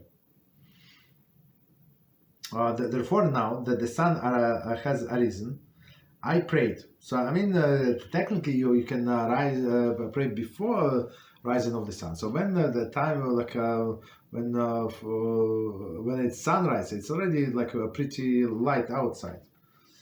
Okay. Nevertheless, before setting out, I did make request of the Holy One and seek his leave. Right. So meaning I did say some prayers before I left, and they walked until they came to a field. They sat down and saw a mountain towering over them, upon which there were strange creatures. So meaning they were close enough to the mountain, or they have such a good vision. So they have some strange creatures in the mountain. Rabbi Yitzchak became frightened. So it's Rabbi Yitzchak is the one who was rebuking. Okay, so became frightened. Okay, why are you afraid? Asked Rabbi Elazar. Rabbi Yitzchak replied, I see on the mountain, it's very rugged, and I see that the creatures upon it are strange, and I'm afraid that last they began quarrel with us. So these people, we see their great level and their humility. They say, no, nothing is going to happen to me because I have this yellow button, right? Mashiach now, right? Rabbi is Mashiach or something. No, we say, yeah, I'm doing mitzvahs, but I'm not deserving of Hashem's protection, basically. Right? So it's good for a person to be afraid. When a person is afraid, he or she is not going to do many things. All right. Brazen face, yeah, they would do, but normal people should not do that. Okay. So meaning that maybe these bad, scary creatures are going to quarrel with us. Rabbi Elazar said back to him, right? If person is afraid, it is only because of the sins that he is afraid. And it is true. So when we learn about the parasha about the army, Jewish army, when it goes to the battle, and we have this concept of anointed Kohen. So this, he's in a sense like Kohen Gadol, but he's anointed only to go with the army and bless them and strengthen them and encourage them to go and fight, right? And he said that this such and such people should live because, but technically and right, because who planted the vineyard did not and they did not eat the fruits, right? So because 3 years you cannot eat, fourth year to go you take to Yerushalayim, right? Who built the house did not move in, who married the wife, and stuff like that. Okay, so and then the fourth category was the people who are afraid. So meaning people who are afraid that most likely they're going to die because they're in a situation of danger. So because they're going to die not because it is war, but because of their sins. So meaning if person is a sinless or like a righteous person, so meaning that this person has nothing to be afraid of. You understand? So it is sin that killed, not the snake. Okay, continue. Right. He then cited these are the sons of Tzivyon, Aya, and Anna. Right, and the same Anna who found the mules, Yemim, in a desert. Okay, so that's that's from Parsha Noach, Parsha Bereshit. I don't remember. But it's in the very beginning of the Torah, right? The same Anna who found the mules. Okay, so the mules Yemim in a desert. The word Yemim is written missing a yud, right?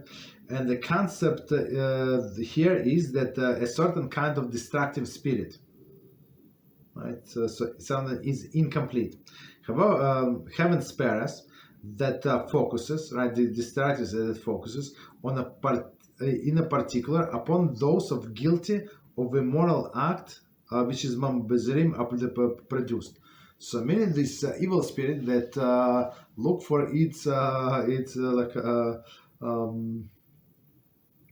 victims, right? And these victims should be who is guilty in these immoral behaviors, adulterous or incestuous relations, right? So all mamzerim come from adultery, right? A married woman with another guy, right? Or incestuous, right? She's with a husband or with a father or with a brother, right? So all of this, the product of this relationship is mamzerim. But even the way I understand what it says, that even if there is no such a children, but they were in relationship that could have produced such a children, that's already the target of these destructive spirits, which is scary. Okay. So these spirits are called Yeminim. So meaning they feel they sense this person's sins, right? As we said in the last chapter, we were talking about this. Angels? They were able to smell the sins of the person or impurity of a person, from many miles before, right? 500,000 parasols, like a huge, crazy amount. Okay, crazy distance. Okay. So again, this the spirits are called Yemim. And it is written without yud to indicate that they were created on the eve of the first Shabbos at dusk. So that's right. That's why right. We know that 10 things were created at the twilight, right? And these demons were one of them. So it's related to Yemim, to Yom, day, and the plural, but missing the plural Yud to indicate that the doubtful which day the creature belongs, right? And just to remind us, we said many times before, but just quickly to remind us, we're talking about Bein HaShmashos. So Bein HaShmashos, it's from after sundown until the night. So it's questionable. Maybe this until the night. So after the night, everybody agrees that it's the next day. But before the nightfall, before this 3 starts, it's doubtful. Maybe it's still Friday. Maybe it's already Shabbos. So it's the next day basically, right? So this Bein HaShmashos. So meaning right. So we treat it strictly, right? Because the violation of Shabbos, it's a biblical violation. So we consider after everything that after the sundown, it's biblically forbidden.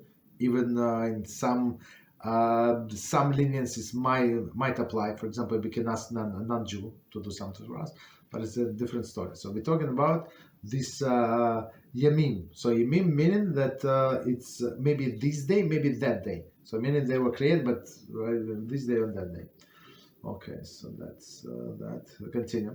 The proper place for these destructive spirits is upon the high mountain, where no cedar tree be planted. Right? So, meaning, is it a good idea to go to the mountains, climb the mountains, and sleep there? Looks like not. That barren region is their proper place, and these are the strange creatures of Rabbi Yitzchak saw. So, I mean, I don't know, how bored people should be. They have to go to the mountain and carry all the equipment, and I don't know, kill themselves to go there and sleep there. I don't know, for what? To see the view? I don't know. To achieve something? That's empty people. Okay. But for non-Jews, that's amazing. Let them be let them do these things, right? Better than harm Jews. Okay, climb the mountains, play Olympic games, all this, play games, right? That's good for them. So Anna, this guy, mentioned in the verse above, once visited the mountain where this creature adhered to him. Right? So meaning that these creatures of impurity. Therefore, the sages tell in Pesachim 54a. So again, just to remind that these mountains where there are no people. So we started even it's dangerous when we go out in a city. Right, and there is in a time where there's mostly no people, it's danger. So needless to say, at night or even during the day in these mountains. He himself gave birth to Mamzerim, right, this Anna, and he also was the first one to graft different species and produce the mule, the hybrid of horse and donkey. Right? So that's Anna, so Anna guy. The Zohar mentioned in continuation of this passage that all the desolate mountains are their dwelling place. However, concerning those who engage in study while they travel, it is written, "HaShem is your shelter is at your right hand." So Tehillim 121:5. Nevertheless, a person should avoid these places where there is no human habitation. So all of this, if you go to national park and you go these trails, most of the time you're going to meet some people, right? Especially during the day, the normal season. But some people, they go into the woods that's where for them it's adventures. For us, we try to avoid, but for other people, let them do whatever they want. Okay. So I think we can stop here. Split in, I think, in 3 ways. This parsha, 2 parts. Let's see. Wow, 15 minutes. Okay, so the first question: Rabbi, can Ashkenazim drink coffee on Pesach? Coffee brings seems like kidneys. That's a very, very good question. So our sages explained that kidneys is only things that from vegetables that grows from the ground, like beans, soybeans, like string beans. All of this going to be kidneys, but things that grow on a tree, they're not kidneys. So these coffee beans, they're not kidneys. Okay. And other things.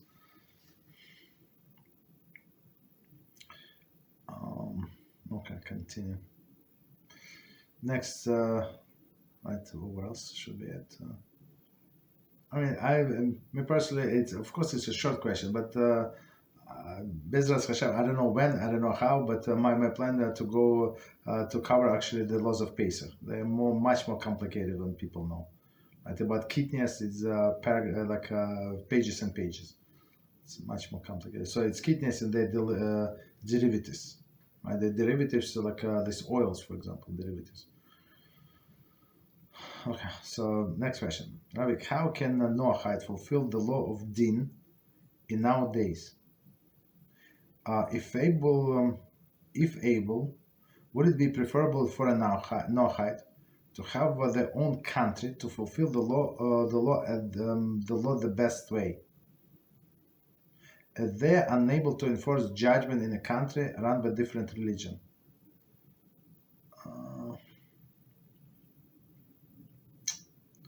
It's very good. Very good question. Very good question. So I mean, okay. So let's read it again. How can a Noahide fulfill the law of din in nowadays? So step back. Noahides have 7 laws, and one of the 7 laws is to instill a justice system. So justice system, according to what country decides is just, is a fulfillment of these laws. So if it's fairly applied to all of the citizens, there is no problem whatsoever.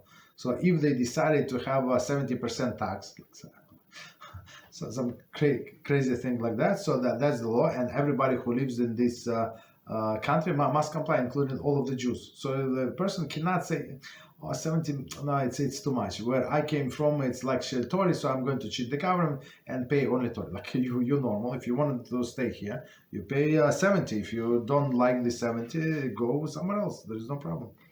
Right. So meaning if this whatever outrage laws of the country, so we can comply with. But if person is shy to establish their own country, like it's too much. It's like it's going to take few lifetimes basically, right? And who else is going to join that person? So you need to fight with other people for the land, for independence, and you need to have army. This and that. It's too much of headaches, too much, right? So, and in a sense, it's going to be like.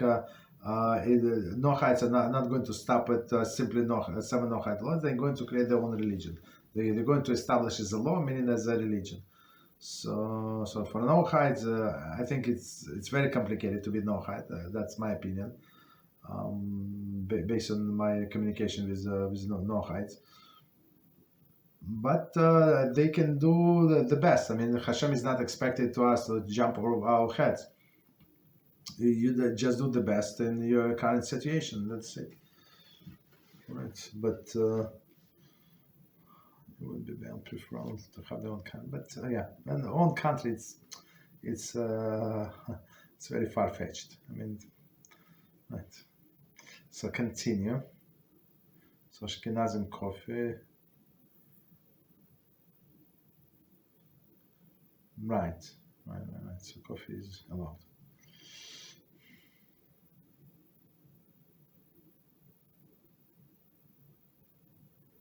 Okay, so I skip that. Okay, define the concept of maris ein, or what others might think. Define maris ein permitted action, but appearing to violate halacha, prohibited to avoid public misunderstanding.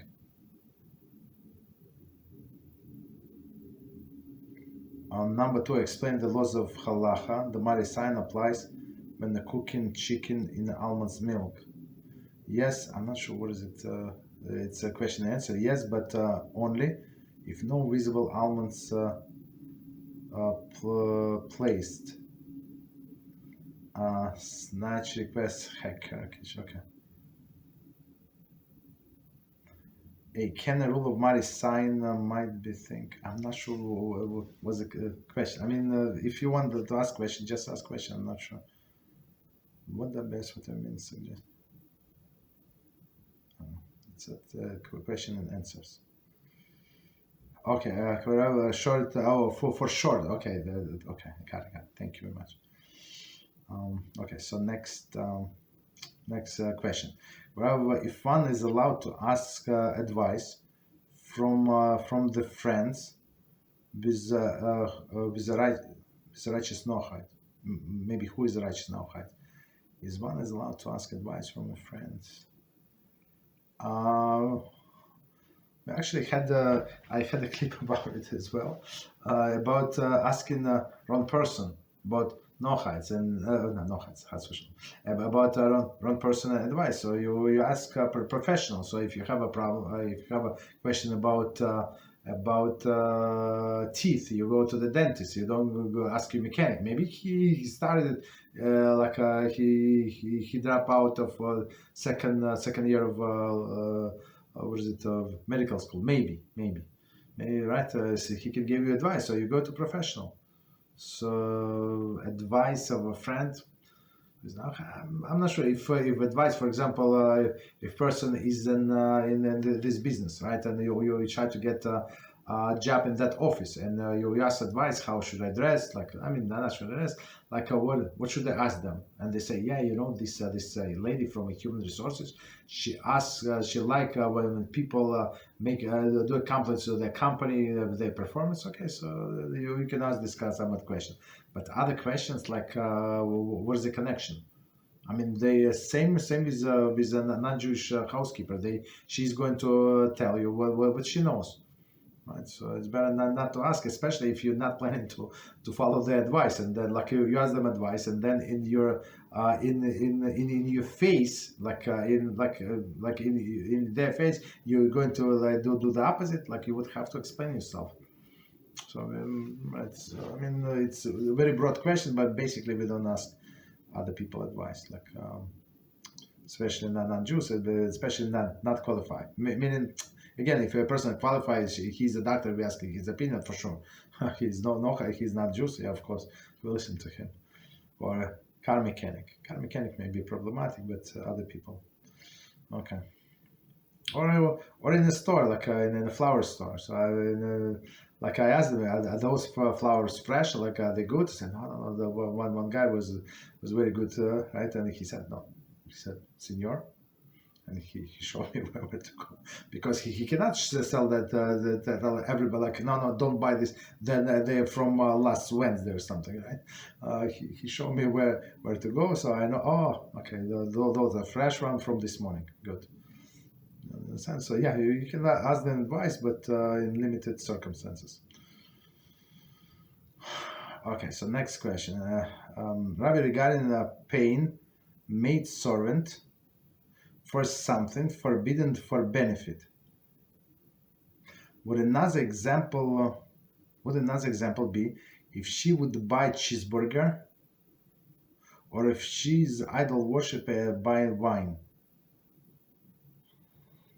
I mean, it was the whole sugya in a Talmud, and I think the case was when a person opens a tap with a store owner, and let's say he gave him $50, and he has workers, right, and he doesn't cook home, right, so and he said, you know what, go to this in this store, say it's from me, and they're going to feed you, right. And meaning that the store owner can feed them something forbidden for us to derive benefit, right? And milk and meat. So I think this would be allowed, right? So meaning I cannot feed them milk and meat together, like this non-Jews. I cannot, because it would be deriving benefit. For example, we had this this clean lady, not clean, like a housekeeper, and she cooked by mistake this meat with milk. Let's say, right. So I cannot give to my construction workers, right, who work for me, right, he did whatever. So I cannot derive benefit. But I think that the case was that if I gave you money, and I said, look, I'm going to send you people, and just feed them, or they want to buy nuts for all of the money, or they want potato chips, like a Pepsi Cola, or I don't know, a cheeseburger. I mean, I don't tell them what to do. I don't say cheeseburger. I said he's a money, and these people, I'm going to send you people. They say he's going to for me. Just give him whatever they want, right? So meaning, in a sense, I'm going to derive benefit from milk and meat, which is forbidden, but it's not my agenda. That's they could have taken chocolate, right, or cookies or some or other things. Well, let's say it's not Pesach, whatever. They could have taken anything. So, but they decided to buy salami and put cheese on it and eat like that. That's their own business. It's not me. There were 1.5 million things to choose from, and they chose some non-kosher combination. So I think yes, it came back to me. And plus on Pesach. So I mean, they worked for me. They did whatever they had to do for me. Had emergency, whatever. Right? They worked for me, and I told them, right? So go there. You can eat there. Okay. Okay. So wine is not a problem. Wine is not a problem. So, but cheeseburger, right, is a good example. Yes, very good example. Next question, Rabbi, if one rents a room that has a door going onto the main house, there is the lock to him, but technically the house owner could enter through this door. Can he stay in a room even if only lady of the house is in the main house? Okay, so let's try to read again, concentrate. If one rents a room that has a door going into the main house.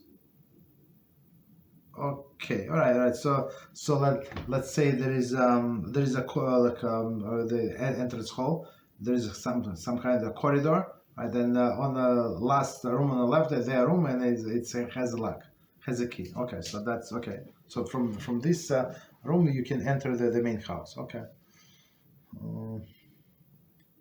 The locked. Just a sec. Is rent a room that has a door went into the main house that is locked to him. Oh, by technically, the house owner could enter. No, it's not like I said. Through this door. Can he stay in that room even if only the lady of the house is in the main house? So basically, maybe like simplify the situation. So he has the entrance from outside, totally separate entrance, right? But this room is connected to the main house. So meaning that his room, it's locked from outside, it's like from inside of the house. So from his room, he cannot enter into the house, main house. He can go around through the main entrance, ring the door, and if they let him in, let him in. But from the other side, from the main house, they can enter the room. There is no problem. So it's only one way, so there is no problem. So he cannot go to the house. So it's like, in some sense, like he's in an adjacent house. Okay, very good question. That's the case actually. In the hotels, many times there's a room, there's a door between the rooms, right? And sometimes you can hear what's going on in the other room, right? So this door is like for connection. For connection, so if they want to rent a suite, so they just open the door and you can go there are 2 bedrooms in a sense. Okay. So that's the thing. But of course, I don't have a key, so it's open. The door is open with a key. So key is only by administration. Okay. Okay, so next question, and we see if we can have time to go into Pesach a little.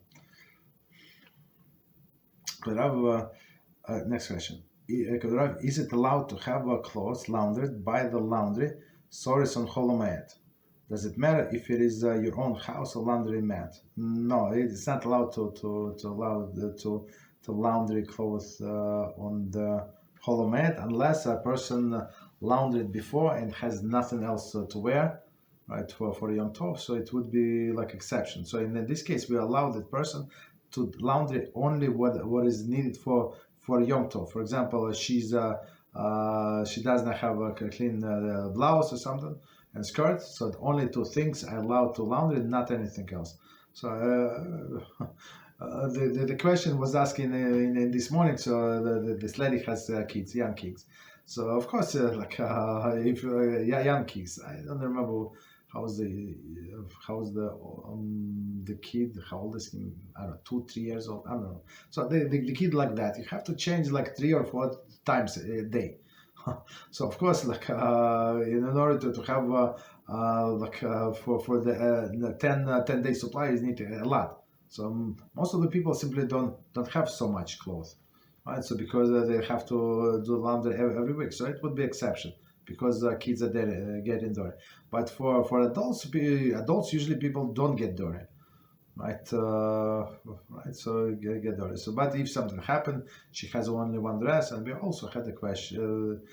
A case with one of the students, and she was pressing about this laundry. I got annoyed. I said, why don't she has trying to ask why if very needed to launder and on Chol HaMoed and in the two classes. So I remember. I'm not right. I remember what was asked. So and I remember what was the question and how I explained it with all the details. And then I said, why are you asking this question? I told you last time that we don't launder clothes on Chol HaMoed. And then she said, I have only one dress. So she lives in one of these countries, and that's it. She has only one dress, and she needs to wash it for whatever reason more often than other people, right? So. I mean, very, very, very sad situation. So, of course, for a person like that, but what I said, as our sages say, in order of Yom Tov, so yes, you would be allowed to wash that, right, or Yom Tov or Shabbat, but not more than that. So, wherever you need the clothes for Yom Tov, yes. But this lady in the morning, so she had a kid, so she said, can I put the extra stuff? So anyway, it is allowed to wash for a kid. So can I add the extra stuff to the washing machine? We said no. Interesting. So all of the cases. Sometimes that we think that we know the situation, but when somebody tell you that I have only one dress, I mean, very, very sad. Very, very sad. Very, very sad. Okay. So continue.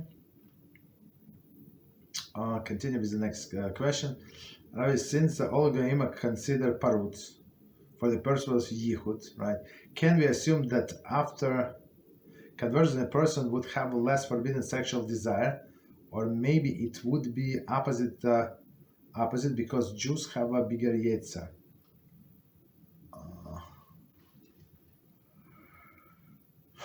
Okay, so let's chat on this question. Since all of the game are considered to be paruts for the purpose of Yichud, so there's some exception, as we said, if this guy, he's a reputable repairman, he's like a refrigerator repair guy, right? And every people in the neighborhood use them, and he's reliable. He does not want to lose his reputation. And husband in the house, and the husband is in the town, so meaning he can come in every morning. So we said there is no problem. So of course they don't lock the door and stuff like that. Prefer to open a jar, like a little open, but right, it would be allowed. So, but in other circumstances it would not be allowed. So right, so okay. So next part of the question. Can we assume that after conversion, a person would have less forbidden desire? Maybe it would be opposite because the Jews have a bigger yetzer. I mean, when a person is a Jew, a religious Jew, so they can value very high their name, their reputation, right, and what other people would say. I mean, good people. We're not talking about low lifestyle, but good people, and not to soil their reputation. That a reputation worth a lot. You understand? So because of that, people would not do that, right? And a person is who is Torah observant, and he knows the consequences of the sins, right? In this world and then in the next world, and he knows about Gehinnom and this and that. So and how is it almost impossible to do teshuva after that? For example, if a guy would have relations with somebody else's wife, So go try to do teshuvah. So now she's forbidden to her husband. Of course, there is no witnesses, this and that. I understand it, but disaster happened already, right? So when person contemplates all of these situations, and he's a God-fearing Jew, like he learned the Torah on a daily basis, so most likely he's not going to do it, not because Yitzhak is bigger or small, but he understands the consequences. So you know that something is sweet, but you know, like most likely they're going to chop your finger off. Then you think, yeah, it's sweet, but not for me. Yeah, but 5 minutes ago you said that you're willing to risk your life. Yeah, I reconsider, because you know the consequences. So the consequences help to fight the Yetzer Hara. So the only way to fight the Yetzer Hara is being God-fearing person. The more a person Jew learns Yiras Shamayim, so the more like he's protected, the less he learns. So he's like a mother something, right? There's Chabadniks who said the being God fearing is disgusting, basically. That's what they say. In other words, many times. So meaning yeah. The people like that can commit adultery. There is no problem, right? They go by love. Will love for HaShem is going to stop them? No. He said, HaShem, I love you. Turn away. I'm going to go. This woman, she's hitting on me, and okay. So it's not about the Yetzer Hara. Yetzer Hara is a challenge, but what we're going to do and what tools we have, what weapons we have to fight the Yetzer Hara. That's the main point. So yeah, so he went to sleep. Shabbos, right? But by him, it's 3 in the morning, 4 in the morning. He's a pretty brave guy. Okay, so let's continue. Rav, can you cut both of the toenails and fingernails on the same day if needed? Yes.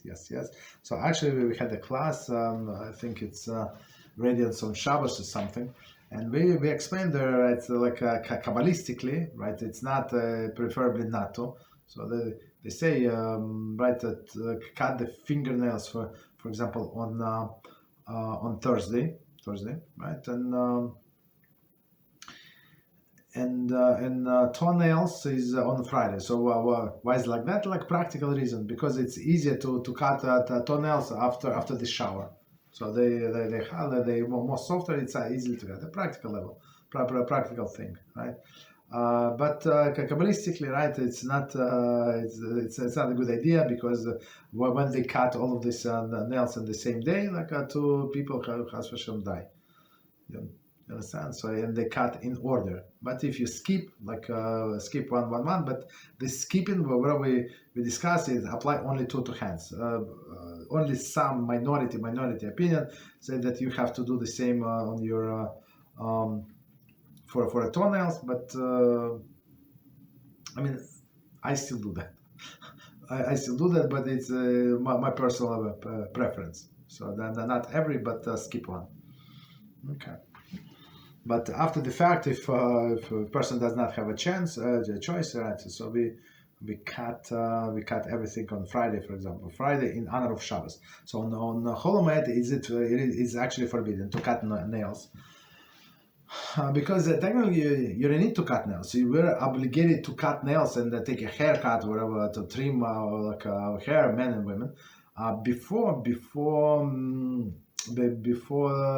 Yom Tov, right? And before the Yom Tov, before the Sfira. So I'm not sure if we're going to get to it today, but before the Sfira. So now like in honor of Shabbos, yes, you can cut, right? Because you cut it before. So meaning, and it grew, for some people it grew a little faster than the others. So right, and now it's in honor of Shabbos, you did whatever you were told. Now in honor of Shabbos you can cut again. So meaning tomorrow, Friday you're allowed to cut. Okay. So and this like I think for most of the people is going to be a situation when they cut like toenails and fingernails in the same day. Okay. Okay, so continue. If I remember, Rabbi Reuven Shlita said in a Shiur, spoke a Rabbi Mintz from Ura, who told him this phrase is not meant to mean the same things that menace. Oh, it's famous thing. You see, Me personally, I don't watch many things. So for me, it's what's new. So people say like have comment that it's all over the place. I don't go over the place. I don't go anywhere. So that's a blessing. That's how Hashem blessed me. I don't have to involve with other places, right? So I saw it only in one place. In my shul, it's in only in one place. Baruch Hashem. So, but we cut it according to specification. I'm going to put it back. Right, BeEzrat Hashem. So he said that that's not what it means. Okay, but you can write on a cat. It's not cat. Okay, it's not cat, but looks to me it's cat and act like cat. Yes, and according to other people, according to my neighbor who had a cat, and he said that this creature is called cat. But he said, but my cat, but this cat is not cat because I said it's not. Okay, I'm not sure. Like, why would normal person, God-fearing person, to put themselves in this situation? So as I said, I was in their office with one of our dear students, and Rabbi there who interviewed us was Kosher Rabbi, right? A very nice person, very considerate, very wise. You see the wisdom in his eyes. In the way that he asked the question, very deep question, so he interviewed the mother, all right, the mother, and the things that, so the guy was trying to become religious, right? The mother was intermarried, and she was proud of her boys, she has 3 sons, fortunately, out of 3, first the oldest for sure intermarried, second not intermarried, but not observant, and the husband is Amalek in a literal sense. I met him, so I met him in the public place, in the park, because he was threatened to kill Rabbi Reuven Shlita, and he was threatened to hurt me as well. So we met in the park, kept the distance. Of course, she came alone, so and we had a conversation. Very interesting. And then when the time came for us to go, so I called this boy. So I said we have to go to this Ura I sent him all of the coordinates. Meet me there, and then this father, the Amalek son. So he said we also have to come. And this boy called me, so I pick up the boy from the yeshiva. I drove him to this Ura, right, and he's on the phone with his mother. He said okay, and he said the parents are also coming. They're fast. They're driving fast, so we were closer. So they say don't come to the office before we come. So okay. Mother wants to be there. What do I care? Like it was a secret meeting or so. Like it's about her son. Let her listen. There's nothing to hide. And then we find out that the father saw why this old man, why this rabbi wants to meet with my son one-on-one. Maybe he's a pedophile. That's what was told us to us. Understand? This Nazi thought that that's what we are. You understand? Unfortunately, that's my. So we were in the office. We were very nice people, right? I think they gave him tuition. It's a very very small amount, but helps. Well, every little helps. So we actually get him scholarship from 2 places. Okay. Okay, so next question. Okay, Rav, general question. Since in Orchos, we learned that HaShem created 10 things during Bein HaShmashos, right? Also, we say in Kiddush that HaShem stopped creating on Shabbos. Correct. I wonder why do we have a doubt regarding the Bein HaShmashos, Shabbos or not? So we have a doubt, but Hashem does not have a doubt. So that's the thing. That's a famous question, right? That Rashi asks about Hashem when he said that in about midnight I go over the Egypt and I'm going to kill the firstborn. Right, and Rashi asks, right, one of those, what do you mean about midnight? So Hashem does not know, he doesn't have a watch. So this friend of ours that in a prison right now. So we got him glasses, special glasses, no metal, right? Because they're afraid they kill each other, right? No metal. The lenses, I think, on the plastic, some soft, whatever. They have their own requirements, and he could not get the watch. Okay, so they say glasses, the necessity, watch is not. I'm not sure what person is going to do with his watch. I don't know, maybe swallow something. Whatever it is, it doesn't matter, right? So my friend, he does not know what time is it. So okay, so he's approximate. I understand, but HaShem, he's approximate. He does not know what is midnight. And I would say, Rashi relate to us on the page that these people would make a mistake, right? When at midnight, and they would say like this craziness. Yes, we were killed. Egyptians were killed, but it was not midnight. So it was 2 minutes before midnight, 1.5 seconds after midnight. It was not midnight. So meaning that they would miscalculate. That's what I also just said. They would miscalculate, and they denied the hands of the HaShem. It was they said that it was only approximation. So that's why HaShem said in approximately midnight. So so to eliminate these questions. So HaShem, again, so how we relate to this question exactly. So HaShem knows when the Shabbos starts, but we not sure, since there are two opinions. So of course we trying to go according to a stricter opinion. But HaShem knows when day ends and start and ends. But we don't, right? We don't, right? So that's the thing. So HaShem stopped, but we still do not know. Okay, so he stopped before Shabbos. So for him, stop like 1 second before Shabbos, there's no problem. But for us, like to see this 3 stars clearly from this point, from that point, you have this vision, you have blurry vision, you have foggy, sky. Like so for us, it's only approximate. Of course, today we have clock and we know exactly, but you get the point. Is being a bed, can being a bed at parking or driving be considered Chil HaShem? Can be bed parking. So I mean, if a person parks and scratches somebody else's car and does not leave a note or something, does not talk to the owner, that's Chil HaShem. Because other people heard it. So sometimes you walking on the side where you see that he actually like bumping somebody's car, like when a person is do parallel parking or scratches car. Okay, so that would be a key hill. So bad driving means aggressive driving. So if somebody is scared, for example, drive a little slower. Maybe it's not a Chil HaShem. Just keep right, and that's it. So let all the crazy people pass. Like we were driving another day, so my family said, like, what's going on? Everybody like passing us from left and right. And look, I said, there is a speed limit 55 on that highway, 50.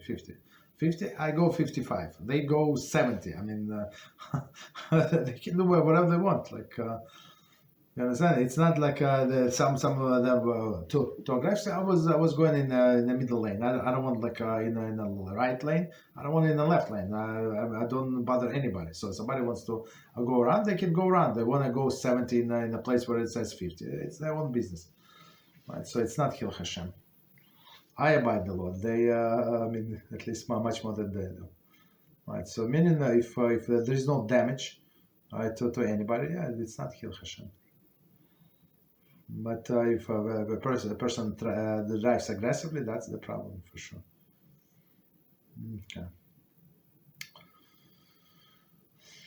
Okay, so next question. Could I have a question about danger of traveling? Besides spiritual danger, is it modest for a woman to travel alone? Again, a question about danger of traveling besides the spiritual danger. So I mean, it's a spiritual danger and physical danger, right?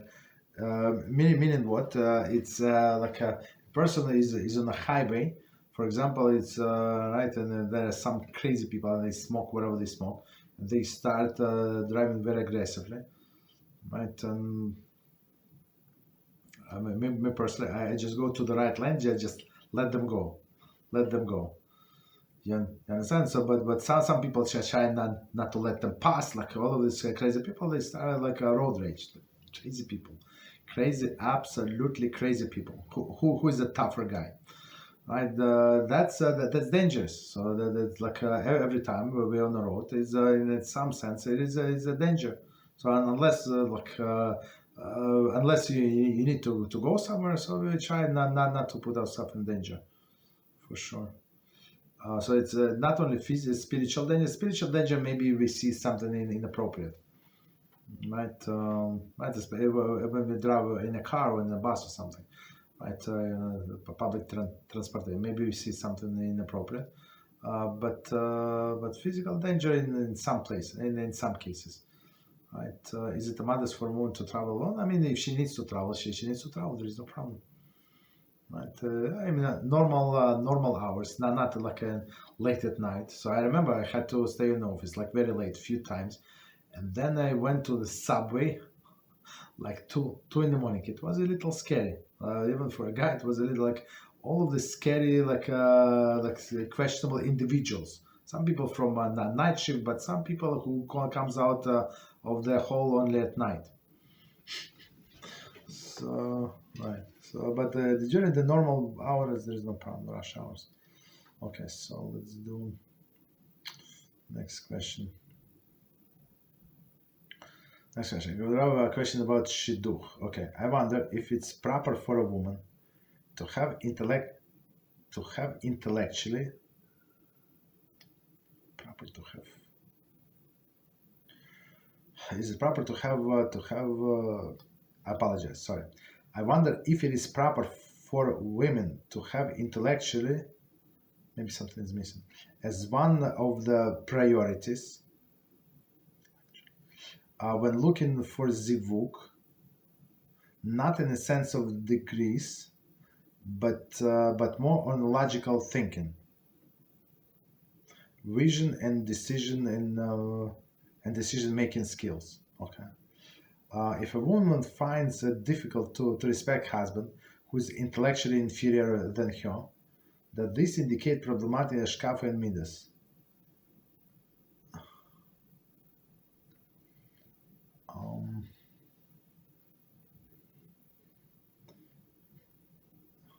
BeEzrat Dishma, we learned in my morning class a story about that.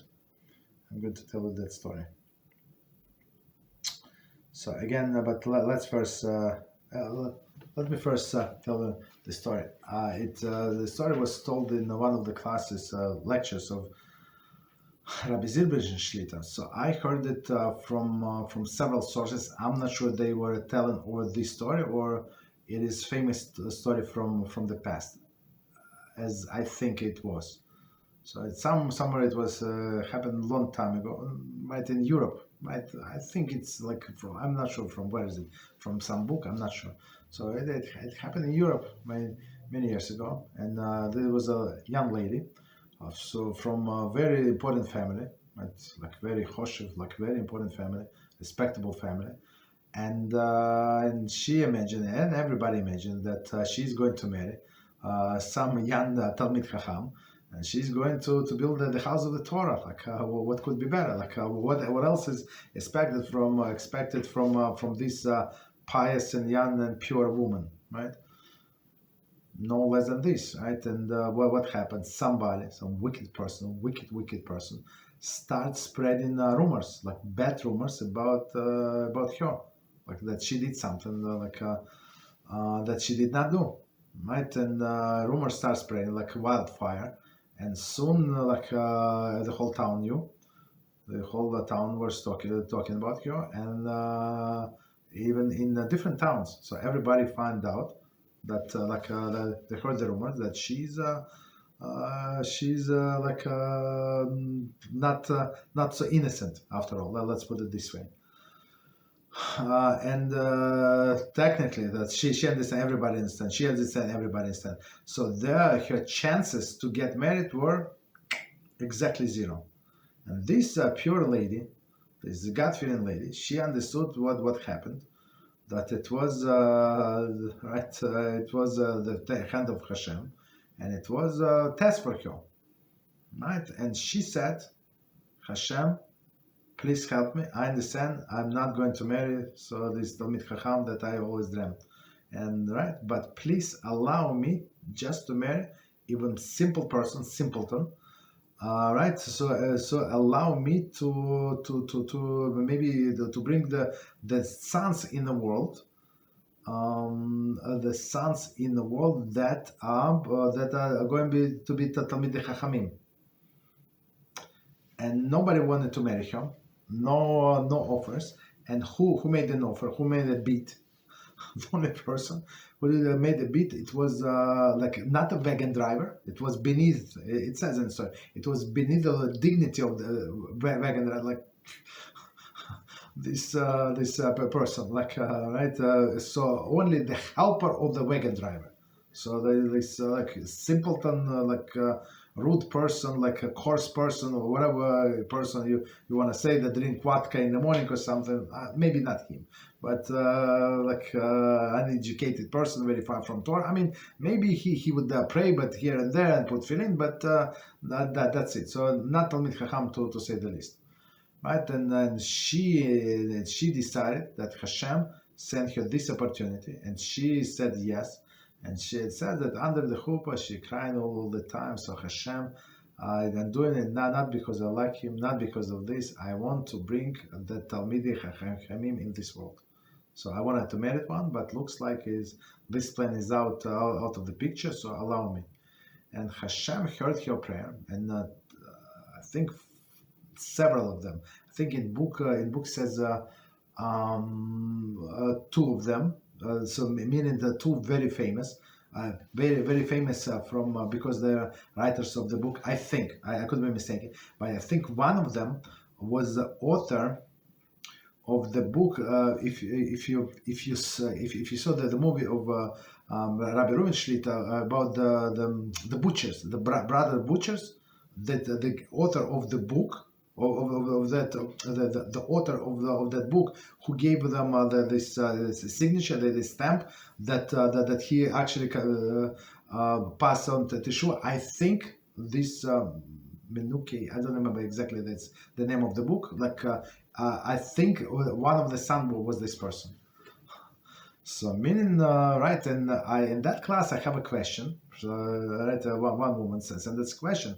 So she said, how come one LevLeib, like she married a great Tzaddikim, and another like right, no, why no, that's not what she said. I think she said like this, why one LevLeib, like a prostitute, was raised, and she married to marry a great tzaddik, while another woman, like implying to that woman, it was like right after we said this story.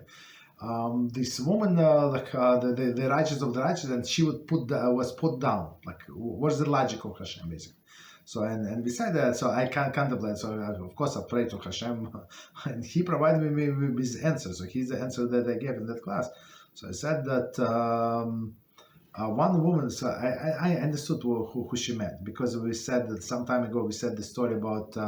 Rachav and Yehoshua ben Nun. So I understood that she implied that. Maybe she implied somewhere else, but like the story is basically the same. So she was a prostitute. You know, Rachav was a prostitute, the very famous one, right? Very successful one. And then she did Teshuvah, and she became what? She became the wife of the Gadol Hador, the king, right, in the nation of Israel. And she was destined to give birth to several prophets and right, to several prophets, basically. Right, great people. Right, and this lady from our story, so she was a pure woman, exactly opposite, and she was put down. So that one was raised up, and she was like opposite, put down, but the outcome was the same. That she also gave the birth. It's my personal b'siyata d'shmaya, right? I thought about it. Right, Hashem sent it to me. Like clear, I would not, with myself, I would not think of a connection, right? So, but the outcome was the same. So that one, brought to this world the sons, great Tzaddikim, and that one brought to the world the sons who are great Tzaddikim. Husband was on a different level, to say the least. So meaning what? So my personal conclusion from that, so it doesn't matter what situation HaShem is going to put you, right? You have a chance, doesn't matter, you start from high, right, or you start from low, so you have a chance to build yourself up, right, and bring the goodness to the world from one way or another. From being Zona, and she brought the Holy Tzaddikim to the world, and from this being a modest, pure woman, and she was humiliated, and she was slandered, slandered, and now she overcame all these obstacles. She did not get upset. She did not commit suicide. Today, people commit suicide 17 times already, but she did not. She got this trust in HaShem, and she built herself with this husband. Can you imagine being with this animal? But she did it purely everything for L'Shem Shamayim, and she got the results. Right, so that's the story from today. B'siyata d'shmaya.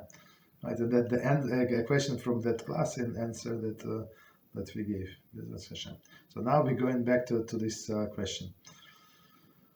So a question about shidduch. So now we put everything chai B'ezrat Hashem into perspective. I wonder if it's proper for a woman to have intellectually as one of the priorities. When looking for zivuk, not in the sense of decrease, but more on logical thinking, vision and decision-making skills, if a woman finds difficult to respect husbands who are intellectually inferior than her.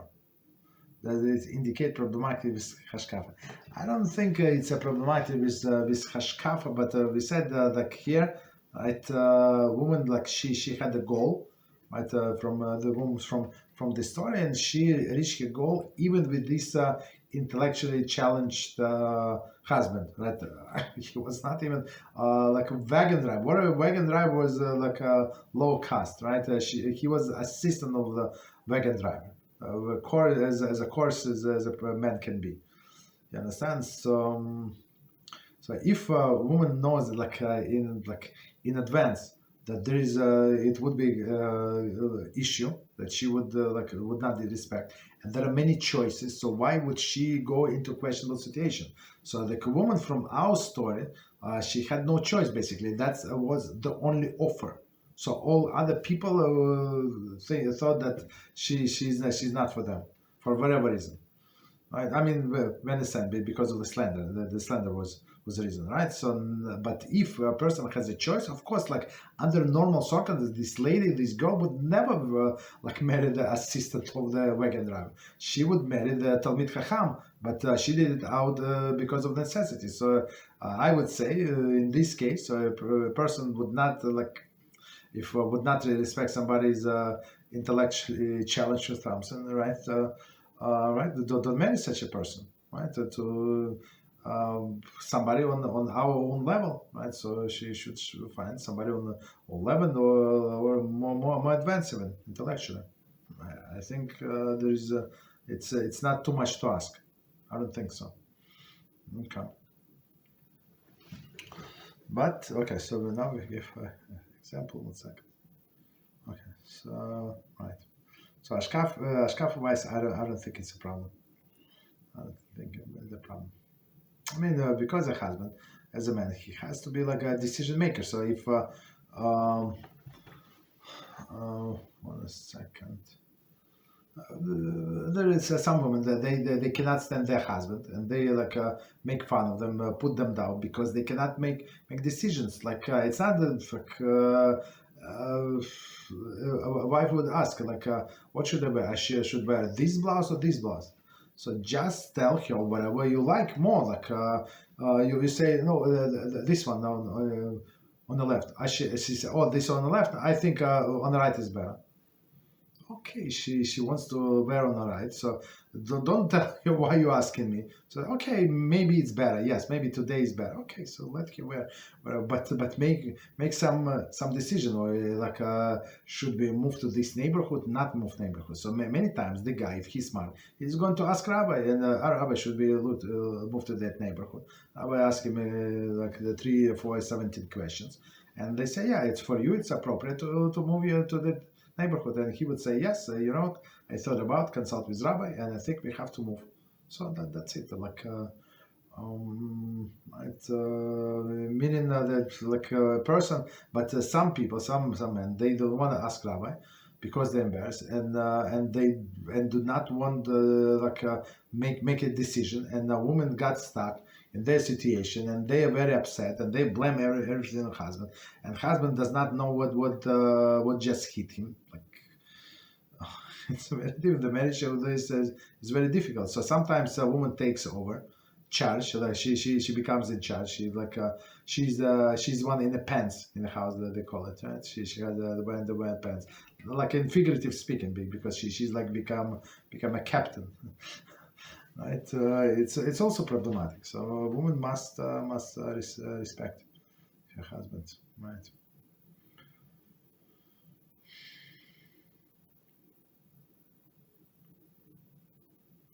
Okay, so we have continuation on a question about laundry, right? Laundry, and this, so we said, is it allowed to launder on Chol HaMoed? We've explained. Okay, so basically not, but if it's nothing to wear on the holidays, yes, or for children, yes. Okay, so next continuation. Thank you very much, Rav. Just to clarify, is if it is allowed to send the laundry for a source to wash it and fold it for us and to pay them. I mean, if whatever is allowed to wash for us, we can ask other people to wash for us. So like not the whole laundry. For example, if a lady needs one skirt and one what is it blouse, so that would be allowed, yes, but no, not more than that. Okay, so next question.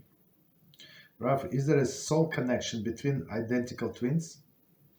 I was wondering because I heard that when they are reincarnated, you look almost the same as a person from a previous life. Right, and I knew like some identical twins, and they were very close.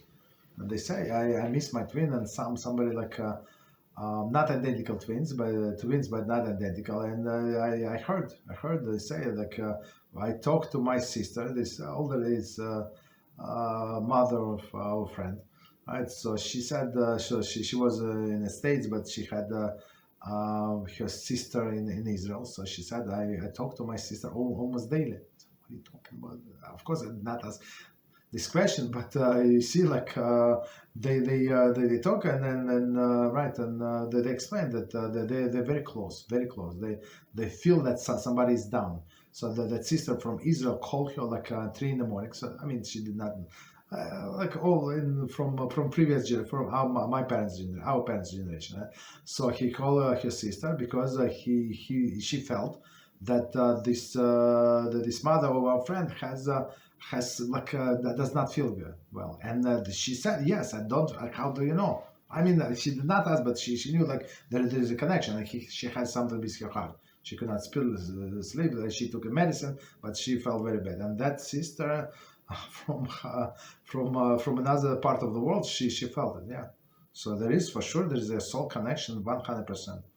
The identical twins are not identical twins. Okay. Right. So, because when you are reincarnated, you look almost the same as person from your previous life. Okay. Right. We have a movie on our main channel.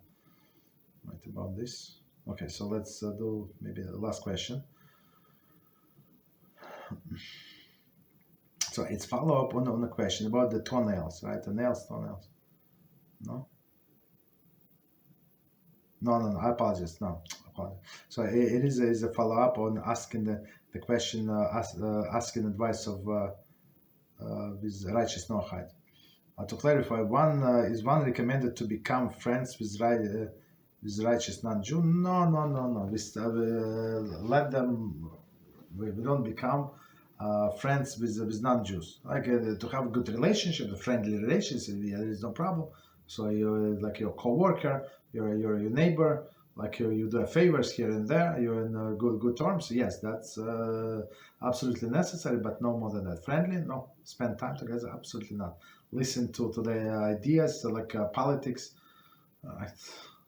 It's absolutely like unfortunately I was the witness of this situation. So I was in a show, like in a lobby, because sometimes I go out because of some reason. So I was in a show in the lobby, and a guy came, like it was almost like a Musaf. This guy came like what Musaf? What does it mean, Musaf? Musaf, it means 10:30 or something. So the guy just came, and he go to the clean guy. We have a clean guy in non-Jew, sweetest guy, and he said so. Like he goes, right, hello, right. So what do you think about these Democrats? Like what? And they started arguing. These Jews like in a politics. I don't know. And there is a non-Jew. Of course, he knows what the Jew is talking about. And they become I don't know, debating about this Democrat, is it good? And like it's Shabbos, like you normal. And right, so and like, but that's all of the topic that not Jews knows, and maybe he's big expert. He watches all of the news. He reads all the newspaper or something. Right, so there's nothing in common. We should stay away from each other. Don't get comfortable, because the next thing is they're going to ask us, right? But I told my mother so much about you, how sweet you are, and can you come with me to my mother? We stay over, right? Nobody is going to be there, only my mother, my two sisters. I told her that you eat only kosher, so we're going to order you kosher. There's a kosher restaurant, and guess what? And now you're going to stay with them overnight, so you cannot say no because you're friendly, and you're being introduced to different ideas. So we try to stay away. From all of these things. Okay, again, we're respectful to with everybody, like from sincerely, of course, but we're different, have different missions in the world, and we try to stay away from each other. Okay, so we did not get to the loss of Pesach or Sfira, but we're going to get to it next week, BeEzrat HaShem. Right, so about so we have 2 days of holidays. So one coincides with Shabbos, and one with Sunday. Just so we know, on Friday night, tomorrow night, we said the different kiddush. You go to kiddush that is said on Yom Tov. Check what page is it? Like in our school, I don't remember, 670 something, 673 maybe, I don't know.